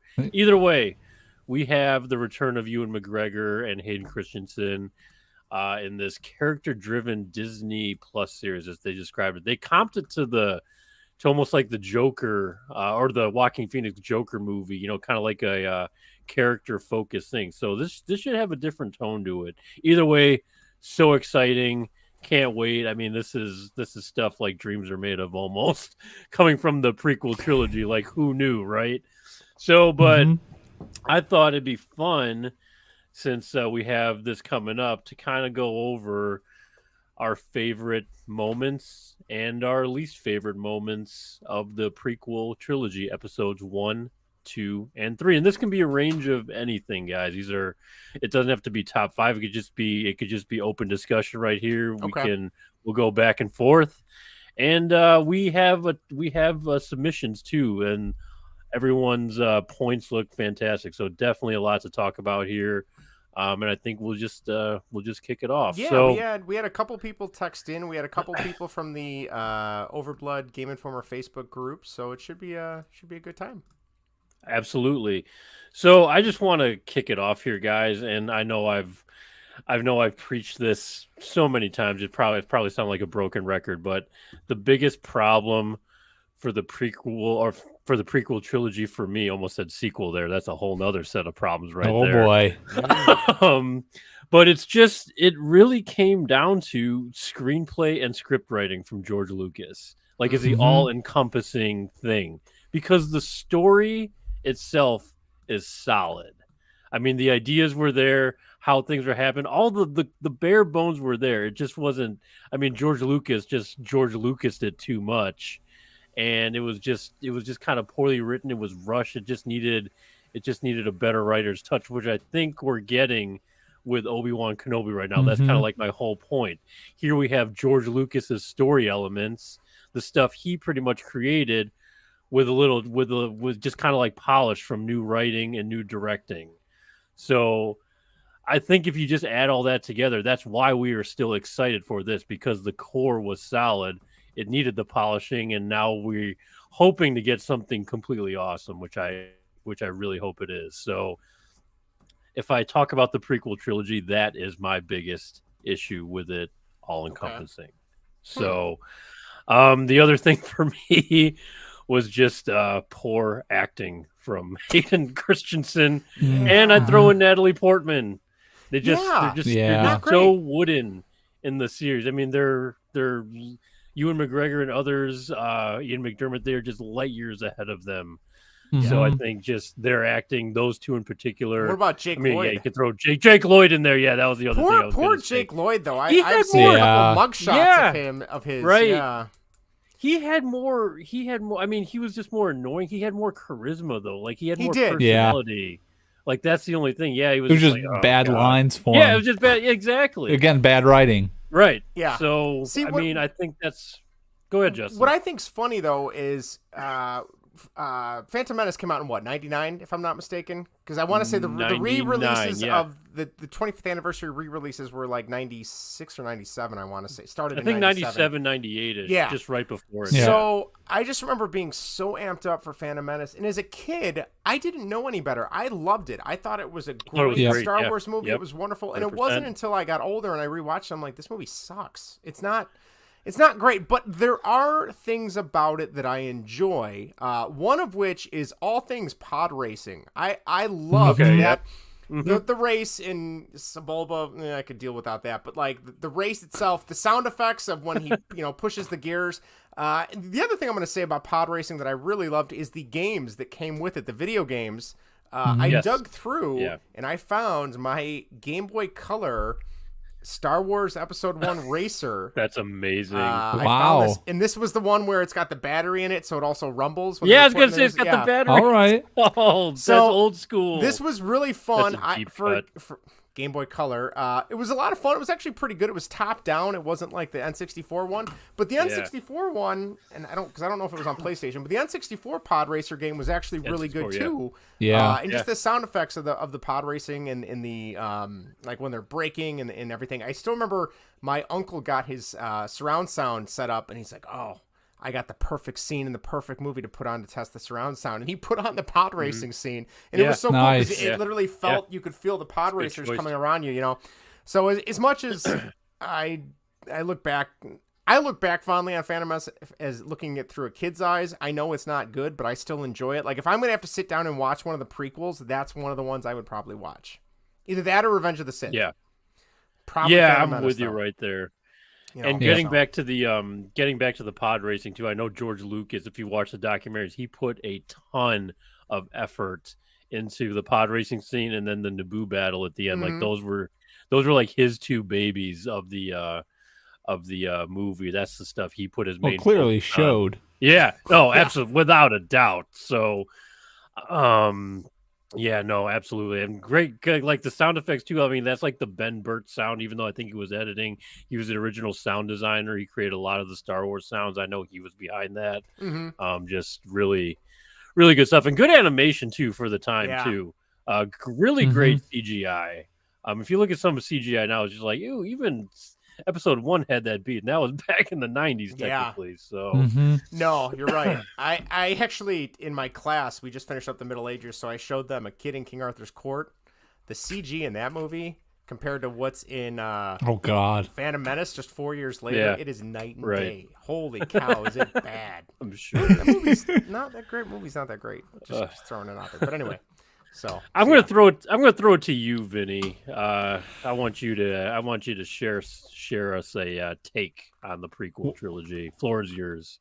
Well, I'm gonna say that I have a special place in my heart for Episode 1, just because I feel like that was kind of something that really got me into Star Wars more than the first three, because that was, I was younger than Justin. At the time. I don't look like I'm younger than Justin. No, I look like I'm the youngest one here. Yes, you do. Without it. Yes. Greg and I have not aged well. I haven't shaved in like 4 days. Can you tell? God. You look clean shaven. Right? You just shaved. Still smooth. Right. Maddie was rubbing my chin the other day, and I had like a little bit of stubble, and she just started laughing, and I'm like, yeah, laugh it up, kid. Laugh it up. So. Even she's laughing at you. She's even laughing like Nelson once already. Yeah. Yeah. So, anyway, sorry, Vinny, go ahead. No, that's fine. But yeah, like I really enjoyed that movie. I can't remember the last time I saw it, but just the memories I have of that movie and just the build up to that movie and everything that was there. Yeah. It was just amazing. The limited edition Pepsi and Mountain Dew cans. I collected those. Yeah. Like the trading cards, the Legos, I got all into that movie. Yep. And just the games that, like you mentioned, the games that came from that, pod racing. You got Battlefront. Yes. The whole prequel trilogy was Battlefront 1 and 2. Yep. Yeah, I loved that. The first movie. I think I don't like what is it? Was it Attack of the Clones? Attack of the Clones, yeah. I don't like that movie. That's my least favorite, but I think it's better written than the first movie, probably. Oh, that's interesting. Okay. Again, I have to rewatch all of them to really analyze that and break that down. But yeah, I like 1. 3 is by far, I think, my favorite, just because of how that wraps everything up and kind of, the transformation of Darth Vader and everything. Right. It's like the missing puzzle piece of the Star Wars movie. Exactly, to see what happened. And like the whole time you're watching it, you're like, no, you're like, just don't do it. Don't do it. Don't kill Mace Windu, or don't slice his hands off. Just let him kill the Emperor. And you know what's going to happen. I think Jaybird has a comment on that later, but we'll get to him. Yes, yeah, but it was just one of those things where it's like you know what's going to happen. It's like a train wreck, but you can't look away, but you know what's going to happen. The train's going to get wrecked. But yeah, that was my favorite one. But yeah, I have a special place in my heart for episode 1, even though it's probably not that good. I 100% agree with that. But I mean, episode 1 blew me away when I saw it in theaters. I'm just Star Wars on the big screen. Never seen Star Wars on the big screen before. Probably had looking back, I had no idea what was going on with the story. I was just like, when are they gonna lightsaber battle? Stuff like that. So, which I still kind of say. So, get to the fight. But, that's interesting what you said about episode 2 being written better, Vinny. I never thought of that before, and now thinking about it, I'm like, what that movie did, and it's my least favorite out of all of them. But I'm like, it took more risks, and it explored a lot more themes. It was pretty dark. It was pretty dark. To think about it. So, yeah, that's a real interesting point. So that's a movie I have to go back and watch. But yeah, it definitely, out of the 3 of them, that definitely is the lowest for me. So. Yep. Justin, I had the pod race as something, one of my favorites, obviously, but I think I'm just going to go with my favorite moment of the prequel trilogy. I'm just going to throw it out there is the Qui-Gon Jinn, Obi-Wan, Darth Maul fight. That's I'm just going to, that is Duel Fates. Duel of Fate. I mean, that's top notch right there. I literally had Duel of the Fates as number 1, and then the fight between Obi-Wan, Qui-Gon, and Darth Maul is my number 2. Yeah. Exactly. Yep. Exactly. And actually, for a lot of people, that falls the Obi-Wan and Anakin or Darth Vader fight falls as their number 1 best lightsaber fight. And I get that it means more. It's it's more of a personal thing going on, obviously, with everything. But I think I've said it before, I don't really appreciate the way. I mean, the way they're doing it. The fighting itself is cool. It's like overly choreographed for me. It's a little too pristine. Whereas Darth Maul, Qui-Gon, and Ewan, it looks like they're sweating, they're tired, they're their moves are imperfect, they're getting kicked, they're getting punched along with it. Just felt a lot more real to me. Plus the color contrast of the lightsabers for me. I mean, it still bothers me that that Anakin Skywalker or his Darth Vader, he was fighting with the blue lightsaber.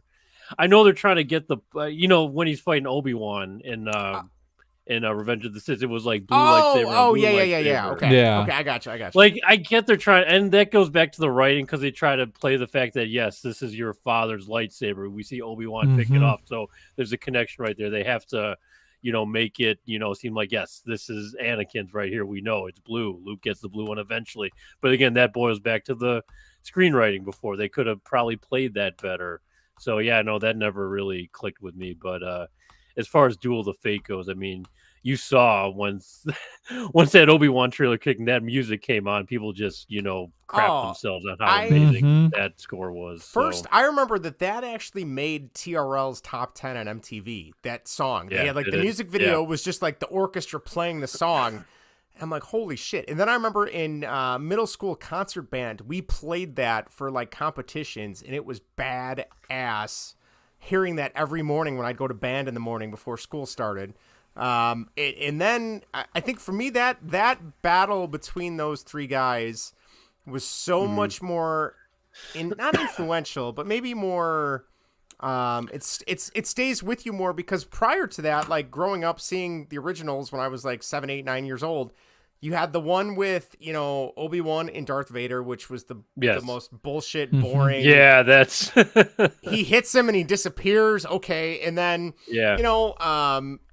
Empire Strikes Back, you had a little bit of the fighting in between Darth Vader. Definitely and the Luke. longest. Yeah, Longer. the longest lightsaber And then, fight of the but again, originals. still nothing really crazy choreographed. And then same thing with Return of the Jedi, where they're on the second Death Star and the Empire's watching them fight. And it was, it's important. But to see this, like, they're going all out. Like, it's cranked to 11. They're jumping around. They're fighting. They're swinging. And then you got Duel of the Fates playing behind that. Like, bar none. Yeah. Best. Even, and I don't really care for the prequels that much, but still the best. And like, into your credit too, Greg, like you said, that last one in Revenge of the Sith was important, but I felt like it was just too, like, okay, the audience knows we got to get to point B. We're at point A, and we're just going to connect the dots. It's like, I got it. You could maybe, but I understand why they did it. So, but yeah. Yeah, no, totally. And it was a really well done fight, but there's just a totally different feel of Duel of Fates. So, and George Lucas did. If you look at the documentaries, he said, "Yes, I wanted a version of what we did in the originals. I wanted to just play well-trained Jedi in their prime. Like that was the whole." And that was all. A lot of it was to Ray Park too, because he choreographed a lot of it. He's the actor that played Darth Maul, so they brought him in specifically to coach and to kind of maneuver that whole fight together. So he good supposedly stuff. was like potentially wanted by the authorities a couple months ago. he looks like a loon in real life. Like he looks better with the makeup on. He was trying to sell like revenge porn from his ex-wife or something, like really strange, like okay, like not good. I remember what the hell is going on? But I remember him being also being Toad in the first X-Men movie too. He didn't have any lines. He was much Toad, like Darth Maul, but he licked people and jumped around. So there you go. But what about things you guys didn't like? Is there anything? I'll throw it back. Let's throw it back to one of you two guys. Can I go ahead, Vinny? Go ahead. No, go ahead, Justin. All right. Can I just say, and this has popped up on a few of the other people that wrote in, midichlorians. That pissed me off as an 11-year-old. Other breaking news. Water. Wet. That made me so angry. You had this cool idea that anybody could be a Jedi if you worked at it and you tried to be in tune with the Force. And then, here comes dumbass Qui-Gon. Oh, let me check to see how many of these little organisms are in your blood. Yeah. No, that's dumb. So I don't know why. I get that they had to facilitate some reason that they needed to take Anakin away from his mom. But like, I feel like if you took 20 minutes, you could probably write something better than something in your cellular structure. And then I remember as a kid, I'm like, that's not what it's called. They're called mitochondrias. And I get so pissed off about that. What? Nice.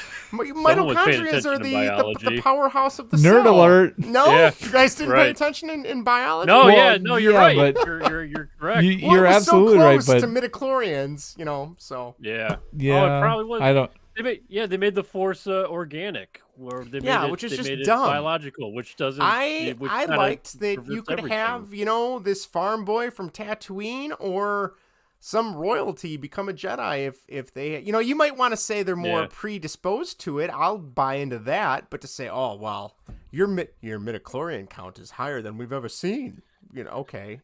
I think they just shoot. What was that? That was a poor Liam Neeson. Wow. See, to those that are listening on audio, Liam Neeson literally just walked in. You guys blew it, But I thought it was Dan Aykroyd doing Liam Neeson. Hey, you guys, come get some midichlorians. No, that I don't know what that was. Like New York accent again. Yeah. No, but Justin, you're right. And they didn't even have to do that. They could have just said, Qui-Gon could have sensed, that he was strong with the Force. So you could have just done fine. that. You couldn't have to do anything with that. You could have just better. Yeah, and just people could have been more Force sensitive. Like people are more athletic than other people. People can easily buy into that. I mean, you don't have to invent a new, DNA strand in people to get. To your point right there, Vinny, they even did that too. They had to have their cake and eat it too, because they just Qui-Gon described, finding Tatooine was will of the Force. He talks to his mother. The Force is unusually strong with him. He has Jedi reflexes. He has this trait. He's the only human who can pod race. All the elements are there. Then you just throw in this midichlorian crap. Right. Yeah. Oh, God, that it still makes me angry every time I think about it. And I'm glad they kind of not retconned it, but it never, I don't think it ever came up again. No. It just disappeared. Yeah. Pretty much. So, thank God. Let me tell you. I wonder if it ever will be retconned again. Do you think? Brought back in? Yeah, brought back in. Oh, God, I sure I don't hope think not. so. Yeah. I'm just going to say the expanded universe, all the books I read in college, high school, middle school, and grade school, there was no bullshit midichlorians. It was just, hey, you're pretty good at the Force. Yes. It was just mitochondria. Yes. A lot of Maybe you just misread it. Oh, they're talking about mitochondria again. Oh, this is it's a science good thing class. I paid attention in science. Good thing I put this hid this in my science book. Look, I'm learning about the cell. All right. Anyway, yeah. So. I agree with that. How did you guys feel about the Darth Sidious Yoda fight? Did you guys like that? I remember people being like, "Holy shit, we're gonna get to see Yoda fight in his prime. Like, this is gonna be awesome." And I just remember seeing it, and I'm like, okay, I don't know. I mean. The Count Dooku Yoda fight was better. Yes. Yeah, I thought. agree. Although it was too short. It was shorter. It was. Yeah. It's just it's like one of those things of what could have been, Yeah. What could have been. I mean, that's like an epic showdown of the masters on both sides of the Force, and it was just kind of kind of goofy, really, if you ask me. So it just was. It felt like filler. Like we know we have to do this to make people happy. But it didn't really. Yeah. I don't know. Yeah. Right. It was rushed. It goes back to that. It was rushed. It was just kind of. It almost felt like a shoehorn. Their whole thing or whatever. So yeah, It wasn't really. I thought the Dooku fight was better, with Yoda than with Sidious. Can we talk about how? Okay, I don't know how you guys feel about this. So I obviously do not like Attack of the Clones at all. I get why you have to show how, Anakin's falling in love, and that's technically against the Jedi code and all that crap. But I was really disappointed with the battle on, was it Geonosis? Geonosis? Yeah. I really didn't get anything out of it. I didn't like that, now we're just going to throw in this other group of aliens that have wings and claws that live on Geonosis that we've never really talked about at all. They're going to fight. Bunch of Wattos out there. Yeah. And even the stuff on Kamino, I remember being so excited. I'm like, we're going to get to see Boba Fett's dad. How cool is that? And he's just a guy. He didn't last long. He didn't last. He got his head cut off. I like the Kamino. Right? I like what we got like of Kamino. Sure. But I kind of liked what we got of it, because I thought that was for the Kamino scene. That was like mystery. That was kind of like mystery solving a little bit. That's like a mystery they're trying to uncover. So I kind of like what they did there. But yeah, Geonosis, no it thanks. didn't really. I even a while back it was on sale. I bought the I think it came out on the original Xbox and they just re-released it for all the new consoles. But it was Star Wars Clone Wars. No, it was Clone Wars, but it was like Elite Squadron. Like it was like a team of 4 guys. Yeah, whatever. Yeah. It was a good game, but like a third of the game took place there, and you're just shooting all those aliens with the wings. And I feel bad. I should know what they're called. But I'm like, even that part of the game kind of was a letdown. I'm like, it's just so drab and like that, gladiatorial combat arena. Yeah, I did not care. That's kind of like one of my least, Can you guys think of anything redeeming about that movie in general? The Kamino stuff, I guess. You got to see Mace Windu fight. Yeah. Yeah, he was the one that took off, Jango's head. Yeah, that's true. That's true. I don't know. That's a good question. I feel like to me again. That's a movie of like a lot of it is so what could have been. You know, Yeah. Anakin returning to Tatooine. I hate sand. Yeah, just like oh god, yeah, the whole love stuff.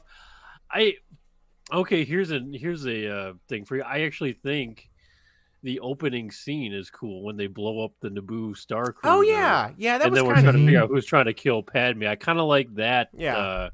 That story mode a little bit. Yeah. I actually don't mind, when they're searching for him in the streets of Coruscant. I'm like, okay, that's kind of interesting. So.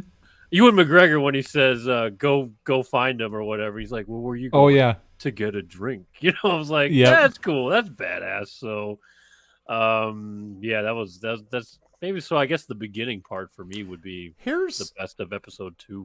Okay, I'm gonna go really in the weeds here. We're gonna see if you guys remember this. Episode 1. Do you remember the guard? I think he was a captain that would kind of be with Padme. His name was Captain Panaka, I think his name was. Yeah. Okay, yeah. Did you know, according to Wikipedia, one of my favorite websites, after in the extended lore, supposedly, he actually became a Moff or a Grand Moff, like Grand Moff Tarkin, like one of the higher ups in the Galactic Empire, and he was then assassinated by Saw Gerrera's group, the same guy from Rogue One. That's his backstory. Really? Okay. So he goes from being on Padme's side and being so supportive, and he ends up working for the Empire and then he gets assassinated by the rebels. Interesting. I'm ready for that actor return. I'm ready to see that miniseries. Yeah, I think that'll be so cool. Right he was a character that I remember really standing out. I'm like, oh, that guy seems kind of cool. Right. But yeah, it said he intended to warn the Empire that what was going to happen, and it seemed like he was. He met briefly with Leia Organa. We don't need to get into that. But yeah, I thought that was a really interesting turn that would have been really cool to see either on a TV show or a movie or something. But yeah, thought that was pretty neat. So very nice. What else do you get? Do you have something you want to share, Vinny?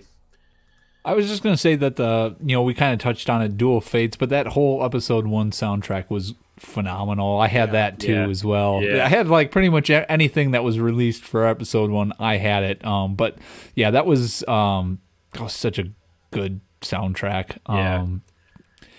But I'm trying to think of something else. Well, I guess kind of a negative thing is just the villains. I don't think they had like long enough screen time. It seemed like they were going from one villain to the next, and they would always die. I think Vinny's mic just died out. I'm gonna unmute it. There you go, Vinny. Try talking again. You were crackling up and hello. You're still cutting out a lot. Not good. Still cutting out. But yeah, I mean, I think to Vinny's credit, I think you're right. I don't know. I mean. So they had, we just kind of had a slew of people, that we kind of went through. We had to create Dooku because we killed off Maul, and then we had, obviously Sidious there, Palpatine at the very end, but Grievous, some other guys. It was just kind of, it was a whole slew of kind of maybe underwhelming, underdeveloped villains. Possibly, is that what you were kind of listening to? Yeah. Yep. Yeah. Oh, damn it! I didn't mean to mute him again. Sorry. Am I still breaking out? Settings. Yeah, it's still breaking up a lot. I don't think Justin is here to listen to these opinions, Vinny. No. Right, yeah, I think I was trying to mess with the settings and try and fix it. Jeez, am I still breaking? Am I still? Yeah. Oh, it's getting way worse. It's getting way worse. Can we? Okay. While Vinny's fixing that, Greg, where do you stand on Jar Jar? You know what? I know to me, he's harmless. It's just kind of a dumb character. I wouldn't miss him if he goes away. He doesn't bother. I know that is a sin among Star Wars fans, that character or whatsoever. To me, he's just there. I'm just like, take him or leave him. I don't think he's funny. He was meant to be. George Lucas thought this was going to be like a real funny thing. And it's just not funny. It's just kind of like a waste, but he doesn't, I'm not mad that he's in there, I guess. So as a kid, I hated him. Yeah. And as an adult, I'm like, well, maybe I should cut him some slack. That character was probably for kids. And then I'm like, wait a minute. But when I was a kid, I hated him, and I knew he was a bad character. Exactly. So, Exactly. So, But look at Lucas strikes again, creating something so polarizing that he's still, the top. I mean, that's what he does. It's that's why he is, the George power Lucas. of Star Wars. Yep. Vinny, you said you liked him? Yeah, I did. When I was little, I liked him. Now I'm like, well, actually, if you think about the whole, Jar Jar being the Sith Lord, I like that aspect of it. You guys know that, right? That fan theory. There we go. About how he's your mic's fixed. I turned the echo cancellation back on. I don't know why I was doing that. Yes, the Sith theory, I think you sent that to me, or one of you guys sent that to me, and I read through the entire thing about Jar Jar Binks really being a Sith and working for the Empire. It works perfectly, and it made me like the Phantom Menace that much more. Yeah. It was that was very redeeming. Yeah. I almost wish they would. It was, and too bad. That would be great if they did. Going back to the just the Phantom Menace soundtrack. Someone had put out there that the parade that they have at the end and the song that they have with it is actually just the Emperor's March at a different key, I guess. So interesting. I have to send that to you guys. But I can hear the song in my head. Yeah.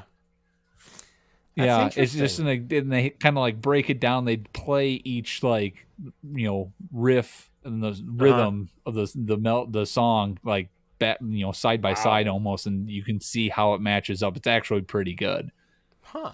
Man, I wish they would lend some credence to that and just be like, "Yep, that's what we were doing. Good guy, good catch." But I'm pretty sure John Williams probably did do that because he's I'm gonna save this movie myself. Yeah. Well, I just want to touch off of that really quick. My actual number one favorite thing about the prequel trilogy is the John Williams score, episode 1 in particular, and just kind of even. I think the music in every movie does not skip a beat or whatever. I think he just creates the perfect music for Star Wars and for the movies he does. I mean, it is just unbelievable, and it's the one thing I think George Lucas never. He's like.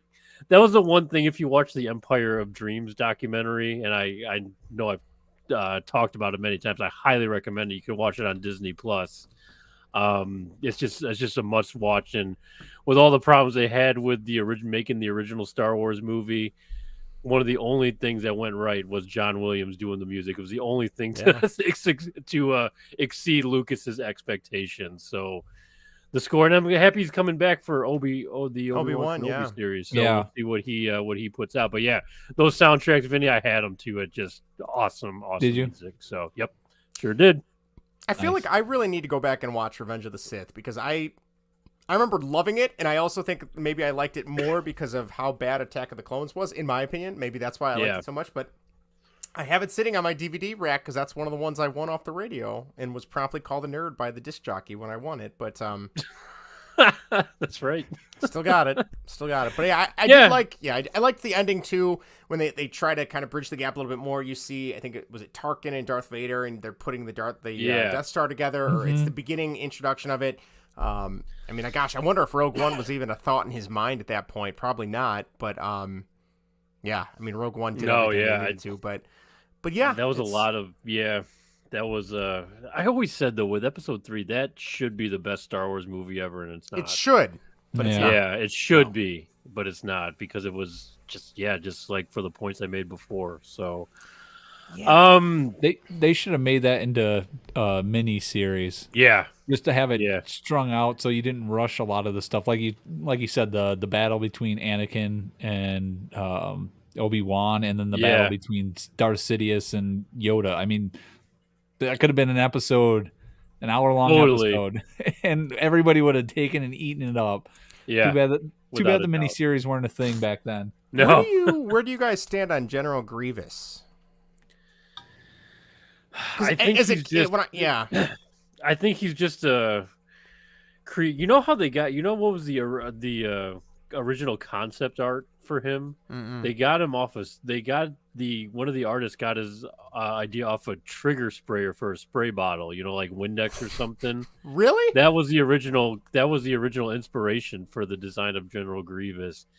It's just another shoehorned in guy for me that is just supposed to act as the foreshadowing for Anakin, really, just like a half man, half machine sort of thing. Oh, He just comes out of nowhere. He just comes out of nowhere. I think that's what he's meant to be, but underdeveloped. To Vinny's point earlier about the villains, so yeah, that's where I stand on him. Yeah, I mean, I feel like he was another one I remember seeing because he was only in Attack of the Clones, right? Or was he in Revenge of the Sith? Too? Revenge of the Sith, only in Revenge of the Sith. Yeah, I remember hearing about the character. And I'm like, oh, he's got all these lightsabers, and he's part man, part human, or part part man, part machine. I'm and then part you see man, him... part human myself. We all are. Yep. Just a little bit inside. Been there, minus the lightsabers. Minus the lightsaber and the midichlorians or mitochondria, right. whatever you want to call them. But like, I remember seeing the character on screen, and I'm like, oh, he just looks like a fancy Trade Federation droid with organs, and he's hacking up a lung, like he's got emphysema, a smoker's cough. Oh yeah. I mean, I guess it was cool when he takes the four in his arms and they're just spinning. But then I'm like, how did he not defeat him? I still don't get that. And how did he before he collected all those lightsabers? How the hell did he defeat all those Jedi too? That's what also kind of like I want more. I want to know more about how he came to be. But obviously, like you said, he was a placeholder. So. Maybe Dooku took him down. He just picked up the lightsaber and tossed it. Grievous was like, here's a memento from collection. You being weirdo. Here with me. So. Yeah, I don't know. I couldn't stand I couldn't stand the constant coughing. I get what they're going for, that he's part man, part robot. Yeah, right. Not part human, part robot. But and speaking of the droids, I don't know about you guys, but I also have a fond spot for all the battle droids. I love those battle droids and how stupid they are and how they're color coordinated with different things. There was a video from, I think it was Star Wars Explained. They did like a 20-minute video of every single different Trade Federation and Imperial droid and what they're coded for and what their color scheme is for and why it's what. And I watched the whole thing while I ran on the treadmill because I'm like, I find this fascinating, and it was really good. Heck yeah. And just hearing them say Roger, Roger, like over and over again. Roger. I love that. So they just slice through them like butter. It's awesome. Oh yeah. So. Yeah. And then you had the droidicas were the ones that could droidicas, roll? Yes. Or destroyers as they refer to them. Yes. Yes. So it's like, well, which one is it? It's shooting, run. Yeah. Right. I remember fighting those in Jedi Power Battles, Episode 1, Star Wars game that I had. So hard. It was such a hard game. So, but yeah. Do you want to get to some of our submissions here to close it out? See if we have any opinions on this. So I'll start with Jaybird on the text line right over here, and he bullet points his most hated. I think we've covered many of these, so I think he's on the same page with us. So just saw his first and Anakin being a whiny bitch. Is that is that just all Anakins? Because I would agree. So yeah, probably. I love this. Jar Jar, why? I love the commentary, yeah. Right. Django death, more backstory. All right, I was a big Django guy, so... Yeah. Jedi Purge with subcategories should have been longer and more Jedi showcased and battled longer. Yeah, that would have been cool. Order 66, Agree. yeah. Yep. Here's one I actually wanted to ask you guys. Mace and the other Masters fight with Sidious were just killed off weekly. I 100% agree with that, especially when he takes down those 4 Jedi. Yeah, what was that about? Seconds. So, he takes out 3, and then Mace is the 4th that he he avenged. Well, Mace beats him actually. If it wasn't, he does. There supposedly is a theory that Mace Windu is still alive and like was hiding in the. I believe it after he got blown out the window, and people want Samuel L. Jackson to come back, but yeah. Oh gosh. I hope he makes an appearance in the Obi-Wan series, and then they do a back, or he shows up again in the next season of Book of Fett. That would be cool. That would be because cool. there's going to be something between those two. Yeah. Right. For sure. God. For sure. That would be so amazing. But yeah, you never see him die. But yeah, he was those three were killed off pretty easily. So, but yeah, Mace had him beat. Just a big old kick to the face. That fight was a little. I mean, I know Sam Jackson said he struggled because Ian McDermott could not just keep up or whatever with the lightsaber motions. So right? They had to really dumb it down. I mean, he could have looked a lot better than he did, I'm sure. So yeah. Jaber continues on. Force sensitive versus midichlorians. Yeah, absolutely. Yep. And villains weren't expanded, just like you mentioned before, Vinny. Yeah. Yep. The best. Here we go from Jaybird. Darth Maul, but I wish there would have been a little more to his character. Sure. Definitely Darth Maul. I actually didn't need, I didn't need there to be. I think he was, the title of Phantom Menace. I think he was, the less we knew about him, the better almost. I mean, down the line, maybe that could be explored, but. Well, the fact that they brought him back, he's not dead. You know what I mean, like, that's right. He is alive. He's still alive. He's alive. So maybe we will get that. But as far as just in terms of episode 1, I think he was just exactly what he needed to be, minus, him getting killed, because I would like to see plenty more of him. I have to ask, because it's slipping my mind. How did he die? Didn't he get cut in half? Yeah, yes, exactly. How does he go to the bathroom? He's part robot, I believe, down there. I got the Vader. Yeah, he's got the Vader box now that he. So he's got like a robotic sphincter. Yeah, pretty sure he does. Pretty sure he does. Here, hold on. Let me give us the Wikipedia, Justin. I'm looking it up. I'm pretty sure you typed that out, by the way. So I'm sure it's saved in like Microsoft Word somewhere on your computer. Pretty sure the author of half those pages. No. I can't find. How is he not? How is there nothing on here about him fighting them? I'm not sure about the expanded universe, but I'm pretty sure. What was it in Solo? We saw him with just the mechanical lower half. Yeah. Is that correct? Yes, that is correct. Yes. All right. Here we go. Hold on. Wait a minute. Duel on Naboo. Okay. Maul fought Jin and stabbed him, leaving him mortally wounded. Kenobi kept up. Blah, blah, blah. Maul disarmed him. As Maul taunted the Jedi, Kenobi calmed himself. We saw that. He cut him in half, sending him falling down the shaft, an act that would drive him to insanity and hatred towards Obi-Wan Kenobi. That same day, Sheev Palpatine became Supreme Chancellor. Both he and the Jedi believe Maul had perished. As such, Sidious made Count Dooku, a former Jedi Master, who he already converted, into his new apprentice. So that is why he was so upset. And then it looks like there's some images. Yeah, he looks like his lower half is like a spider walking thing, and he just has this. That's how it wasn't like the Clone Wars or something. Yeah, for Obi-Wan. So but so if he survived, then Mace has got to survive, right? Because he only had his arms chopped off. Yeah. Yeah, and he still got his lower half. He can still take a dump on the toilet. Yeah, and he could have just force flew. He could have just force flew or something. Jedi can jump and land. I mean, he just got thrown out the window. He probably landed at that nightclub in Coruscant or whatever. Well, probably. It says here that, and I'm wondering if he'll make an appearance in the next. Oh no, that wouldn't matter. He tried to take over Mandalore. He fought Sidious. He allied with Dooku for a while.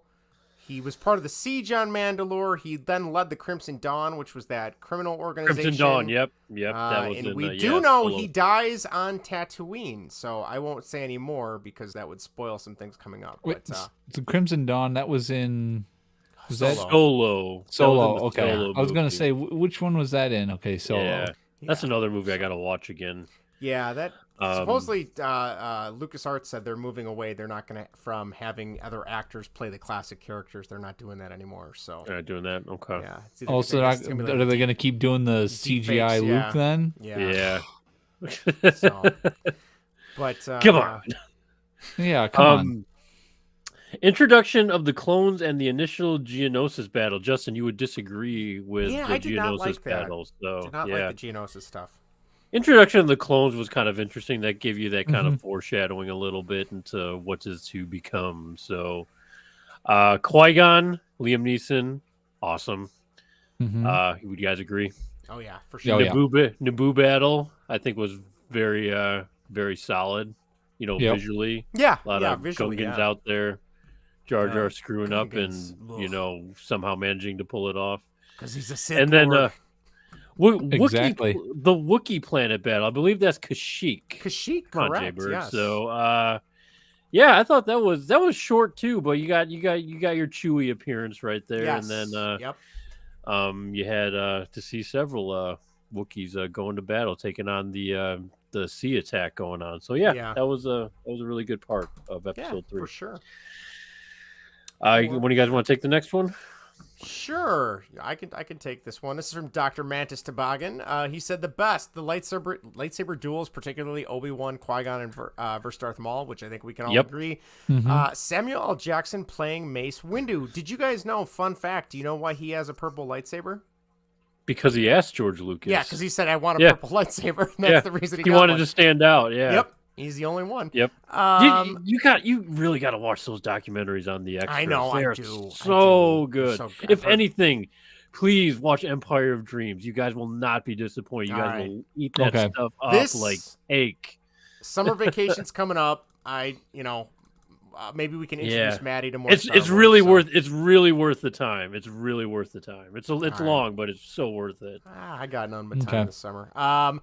But he also says Darth Maul was an amazing villain, second only to Vader, and then the John Williams soundtrack anytime John Williams is going to score something, I'm there for it. Worst, Mace Windu's death was pathetic, which we discussed. This one I enjoy. Child actor of Anakin Skywalker, Jake Lloyd, must not have known he was acting in a movie. Woof. I do like Jake Lloyd in Jingle All the Way. I'm not gonna lie. He was worse in that movie than I was gonna say episode 1. No, I think he was. I think I hate him more in Jingle All the Way. Really? Yeah. To be perfectly honest, Maybe it's because Jingle All the Way isn't like. I love that movie around Christmas, but Star Wars is my childhood. You just have a soft spot for Christmas movies, Justin. I do. You like the Hallmark movies, don't you? No, I do not like Hallmark. That's your dad that likes Hallmark movies. Pretzel Vince. Oh, yeah, that's true. That's all Pretzel Vince. And then also, Dr. Toboggan said under worst, Anakin and Padme's love story. Yes, I would agree. As a middle, I think I was in high school when Attack of the Clones came out. I'm like, this is Romeo and Juliet. I want to just see lightsabers in battleships fight. But it was necessary. It was. It was necessary. I get that. Yeah. So it was necessary. So there you go. But poor execution, I think. So Very much so. So you want to take the next one, Vinny? Sure. Aaron wrote in. I don't know. Is this from the? This is from the Game Informer Facebook page. Yep. Okay. Thanks, Aaron. Aaron wrote in. He goes, I remember thinking the fight with General Grievous was pretty cool. Always liked that character design. Spray bottle. What was that? Spray bottle. Yeah. Exactly. Swear to God. Exactly. Worst part was anything dealing with the Trade Federation. Fair. Behind that. Fair. Those guys were pretty. I loved Newt Gunray. I loved Newt Gunray. Yeah. I loved him. You were a big Newt Gunray fan? I was. I loved his accent. I wish I could try and do it, but I don't even know where to begin. So. Do you ever know where to begin on your accents? Hey, I'm Newt Gunray. Come on. Oh my God. The New Yorker's out again. What? Get some of them probe droids. Hey, I don't know, something like that. Come on, man. That was awful. And Aaron also wrote in, Jar Jar got all the hate, but at least kids enjoyed him. No one liked the Trade Federation. Really just crapping on the Trade Federation. So I'm surprised you didn't write the scene where they blew up the main base in the blockade in episode 1. Yeah. That was it was like a sphere with a ring around it, right? Star scenes. So. Which was nothing compared. Oh, speaking of which, where do we stand on Jake Lloyd? No, not Jake Lloyd. Anakin, sorry, getting in the Naboo starfighter and just magically taking out a whole battleship. By accident. I will admit I am like, I think that's really funny. I love the meme. It's like, now this is pod racing or whatever he says. That's my favorite line of his of Jake Lloyd's when he's flying out of the base and he's like, now this is pod racing, just like you said, and all the pilots were like, it's blown up from the inside. Oh shit. What about out of the main hole? And he's just like cheering, just like, okay, you guys didn't do shit and let the kid do all the work, but that magically, as the ship is just like spinning out of control in the he flies in and then he takes down the droids and he goes, oops. So just so freaking goofy, but yeah, I'm there for it. I'll appreciate that. So yes. And R2, he's just everywhere for all these base destructions. He's always that's the one droid. thing that has bothered me with the prequels into the original trilogy is how does R2D2 and C3PO, unless they're mind wiped or whatever, like how do they not know? There's I a want to say that line. was explained. There was a line. Okay. There's a line in this is probably what you're thinking of, Vinny. Yes. But in episode 3, when Bail Organa has possession of the droids, there's a short scene where he gives them to Captain Antilles, and he said, "Clean them up, have the protocol droids' mind wiped." So that's how it is. Sense. It's just kind of shoehorned in throwaway line, but that they covered their track on that one. I'll give him credit then for doing that. Yeah, and I remember that there was a line or something with Yoda too, because obviously Yoda was around the droids during that time that he thought to himself or something like that he thought it was odd and funny how the Force would bring the droids to Anakin's son, and it wasn't a line, it was just something that was written in on a thought on the page, but never actually brought to screen. Right, which I thought was always interesting. That's very. I actually never knew that, so that's really interesting. Interesting. And then I guess we'll just finish it off here with Trent. Duel of Fates and Phantom Menace is without a doubt the best part of the prequel trilogy. The duel between Obi-Wan and Anakin on Mustafar is up there too. So yeah, would agree with all of that for sure. So. Excellent. Any final thoughts, boys, before I hand it back over to you, Justin? I want to go back and watch Phantom Menace and Revenge of the Sith now, but it's too late. I'm not going to do that. Just need to rewatch all of them. Yeah, really.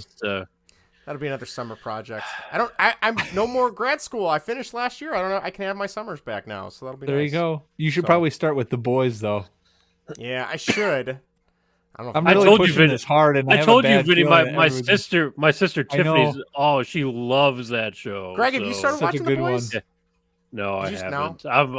I'm just. The third season's about to come out too, so and it looks fantastic. The Boys, Better Call Saul, rewatching all the Star Wars. Better Call Saul, Obi-Wan, Stranger Things, the new Bosch. I still have to watch that. I haven't watched that yet either. We just finished season 2 of Russian Doll. You gotta get AMC figured out, man. Something. Yeah. Oh my God, got so much to say. How much Justin, is that a month? I actually don't know. You don't know? I'm not sure. The last season of Better Call Saul cheaper is than not Netflix. On Netflix. I should right? just drop it. Yeah, probably. Justin, you got to start Better Call Saul. All right, I will. This is that and The Boys. That and The Boys. We are in like Breaking Bad, and this has nothing to do with Walt or Jesse. We haven't revisited The Return yet, so this is all standalone. This is all standing on its own. It's just nice. It's just its finest right now. So yeah, I'm really excited for you guys to see that out for sure. So I only got to finish up the current season, so okay, I'm you're all right caught there. up on Netflix. Well, actually, if you do go the AMC route, there is a mid-season finale now, so it's not actually picking up till July 11th now. So there's like this 6-week gap that's just killing. I might as well wait right now. So I don't know. We'll see. We'll wait out with the rest of us. So yeah, maybe it is in your best interest to wait it out till it's complete. So and avoid spoilers as best you can. So. Yeah. Well, that's always impossible for me. Right, I know. They just find you. They sure do. Find you. You can't hide from them. I can't. No, I can't. No, they're gonna get you. So I'm guessing we're pumped for Obi-Wan, guys. I mean, it's been a long time. I saw last thing really quick. I really saw it too because Joel Edgerton has become a pretty prolific actor now. He's been in a lot of things. And he was just kind of like almost an extra casting when George Lucas cast him in Attack of the Clones and Return of the Jedi or Revenge of the Sith to be Uncle Owen. And actually, I saw an article where the director of Obi-Wan went out and thanked George Lucas for casting Joel Edgerton, so they kept the continuity together. And I'm sure he's just been fantastic in this series. So there's I'm excited to see. that scene of him telling Obi-Wan, like, you can't protect him, or remember what you said about his father, or you said, and That's people have turned that into a meme though, where it's him just saying random shit, like, I don't know, I can't think of anything off the top of my head, but it was. Did you see that trailer where he refers to him as Ben? No. Like, there's this little scene where he refers to him as Ben. I think you can find that on YouTube. Like, I'm hoping we get an explanation on that too. So I did see. Interesting. I've seen the meme of somebody looked back at Revenge of the Sith when they showed Uncle Owen and him telling Aunt Beru, "I'm gonna paint the ceiling next week," and then they fast forward to A New Hope and the ceiling is still not painted. That's good. So I'm like, oh, that's pretty cool. That's Whether or not good. that was on purpose, that was a good continuity Right. there. So there you go. Yeah. That's great. Awesome. Yeah. Good stuff, boys. Just to give you everybody an update, the Red Sox won 16-7. Yeah, I saw 14-7, and then I just stopped looking at it. So 16-7. Good God. Yeah. Yep. And Greg, good news or bad news, it is still 4-4 with 32 seconds left. Oh, nope, I'm sorry, it just updated. We are going to overtime in the Edmonton We're going to Calgary overtime. game. Okay, Yes. here we go. I will gonna make myself a sandwich and watch the game. I'll watch that Probably while I shouldn't be finish eating this late editing at this. night, but But all right, well, I guess that does it. Thank you to everybody. We had quite a few people. I'm kind of shocked at how many people were watching. And we had Glucose come in the chat. Yep. We had Greg's wife come in and throw some shade at him, which was great. That was perfect timing, by the way, Ashley. So we'll be back next week. I think, do we want to say what our topic is for everyone that's listening so they can write in since we know? Go ahead in and honor announce of Ray Liotta and his passing, his unfortunate passing today, we are going to count down our top 5 favorite gangster movies next week, right? Cannot wait for this. Yes. This is so exciting. So, spoiler alert, Godfather Part 3 is my number 1. Oh, he's already spoiling his number 1. Oh, No, that's the only Godfather I've seen. So send him the hate mail to. No, that will not be on my list. Justin. I do have. I think I got 5 already.